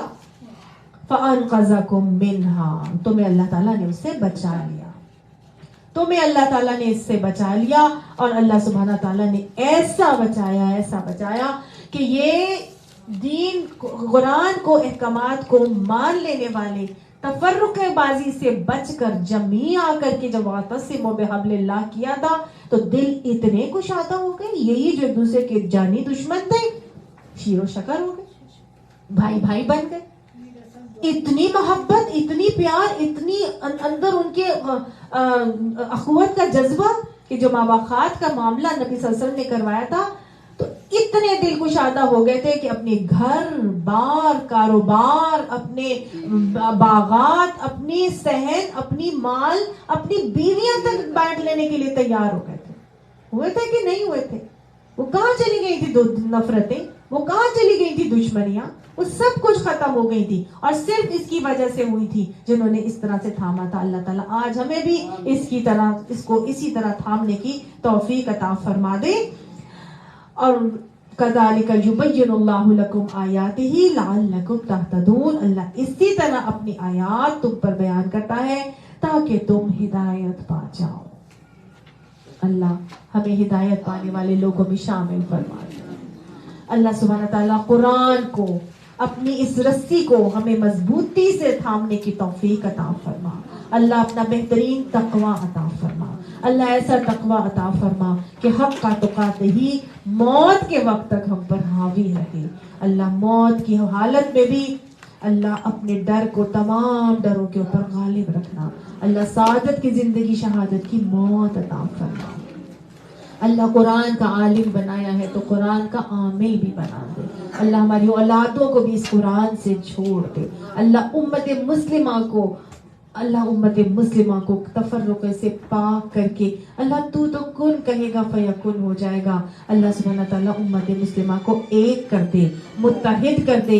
آج بھی انہیں سکھا دے کہ ہمارے تمام مسائل کا حل، ہمارے تمام بحرانوں سے نکلنے کا حل صرف اور صرف اس قرآن کی رسی کو تھام لینے کے اندر موجود ہے. اللہ سبحانہ تعالیٰ ہمیں اس قرآن کی رسی کو مضبوطی سے تھامنے کی توفیق عطا فرما، اپنی پہچان عطا فرما، اپنی معرفت عطا فرما. اللہ اپنی محبت عطا فرما اور اس محبت کے ساتھ جو تقوی تجھے مطلوب ہے اللہ ایسا متقی ہمیں سب کو بنا. یا رحیم جو بیمار ہیں اللہ انہیں صحت کاملہ عاجلہ نصیب فرما. اللہ سبحانہ تعالیٰ اپنے گھر آنے کی بار بار ہم سب کو توفیق اور سعادت نصیب فرما. اللہ جو جا رہے ہیں، جو گئے ہیں، اللہ ان کی عبادتوں کو، ان کی دعاؤں کو قبول فرما. اور اللہ سبحانہ تعالیٰ ہمیں ایسا بنا دے کہ ہم تجھے پسند آ جائیں. یا رحیم جو بیمار ہیں اللہ ان کو صحت کاملہ عاجلہ نصیب فرما، ان پر رحمت فرما. اللہ سبحانہ تعالیٰ عافیت میں بھر لے اور گھر والوں کو بہترین اجر عظیم عطا فرما. بیماروں کو ان کی بیماری کے عوض ایک بیماری پر صبر کرنے پر اللہ اسی بیماری کو ان کے لیے گناہوں کو جھاڑنے کا ذریعہ اور وسیلہ بنا. یا رحیم جو نہیں مانگنا چاہیے تھا علیم بذات الصدور، رب آپ سب کا آنا یہاں پر قبول فرما. اور اللہ سبحانہ تعالیٰ ہمیں ایسا بنا کہ ہم تجھے پسند آ جائیں. آمین یا رب العالمین. ربنا تقبل منا انك انت السميع العليم وتب علينا انك انت التواب الرحيم. آمین. السلام علیکم ورحمۃ اللہ وبرکاتہ.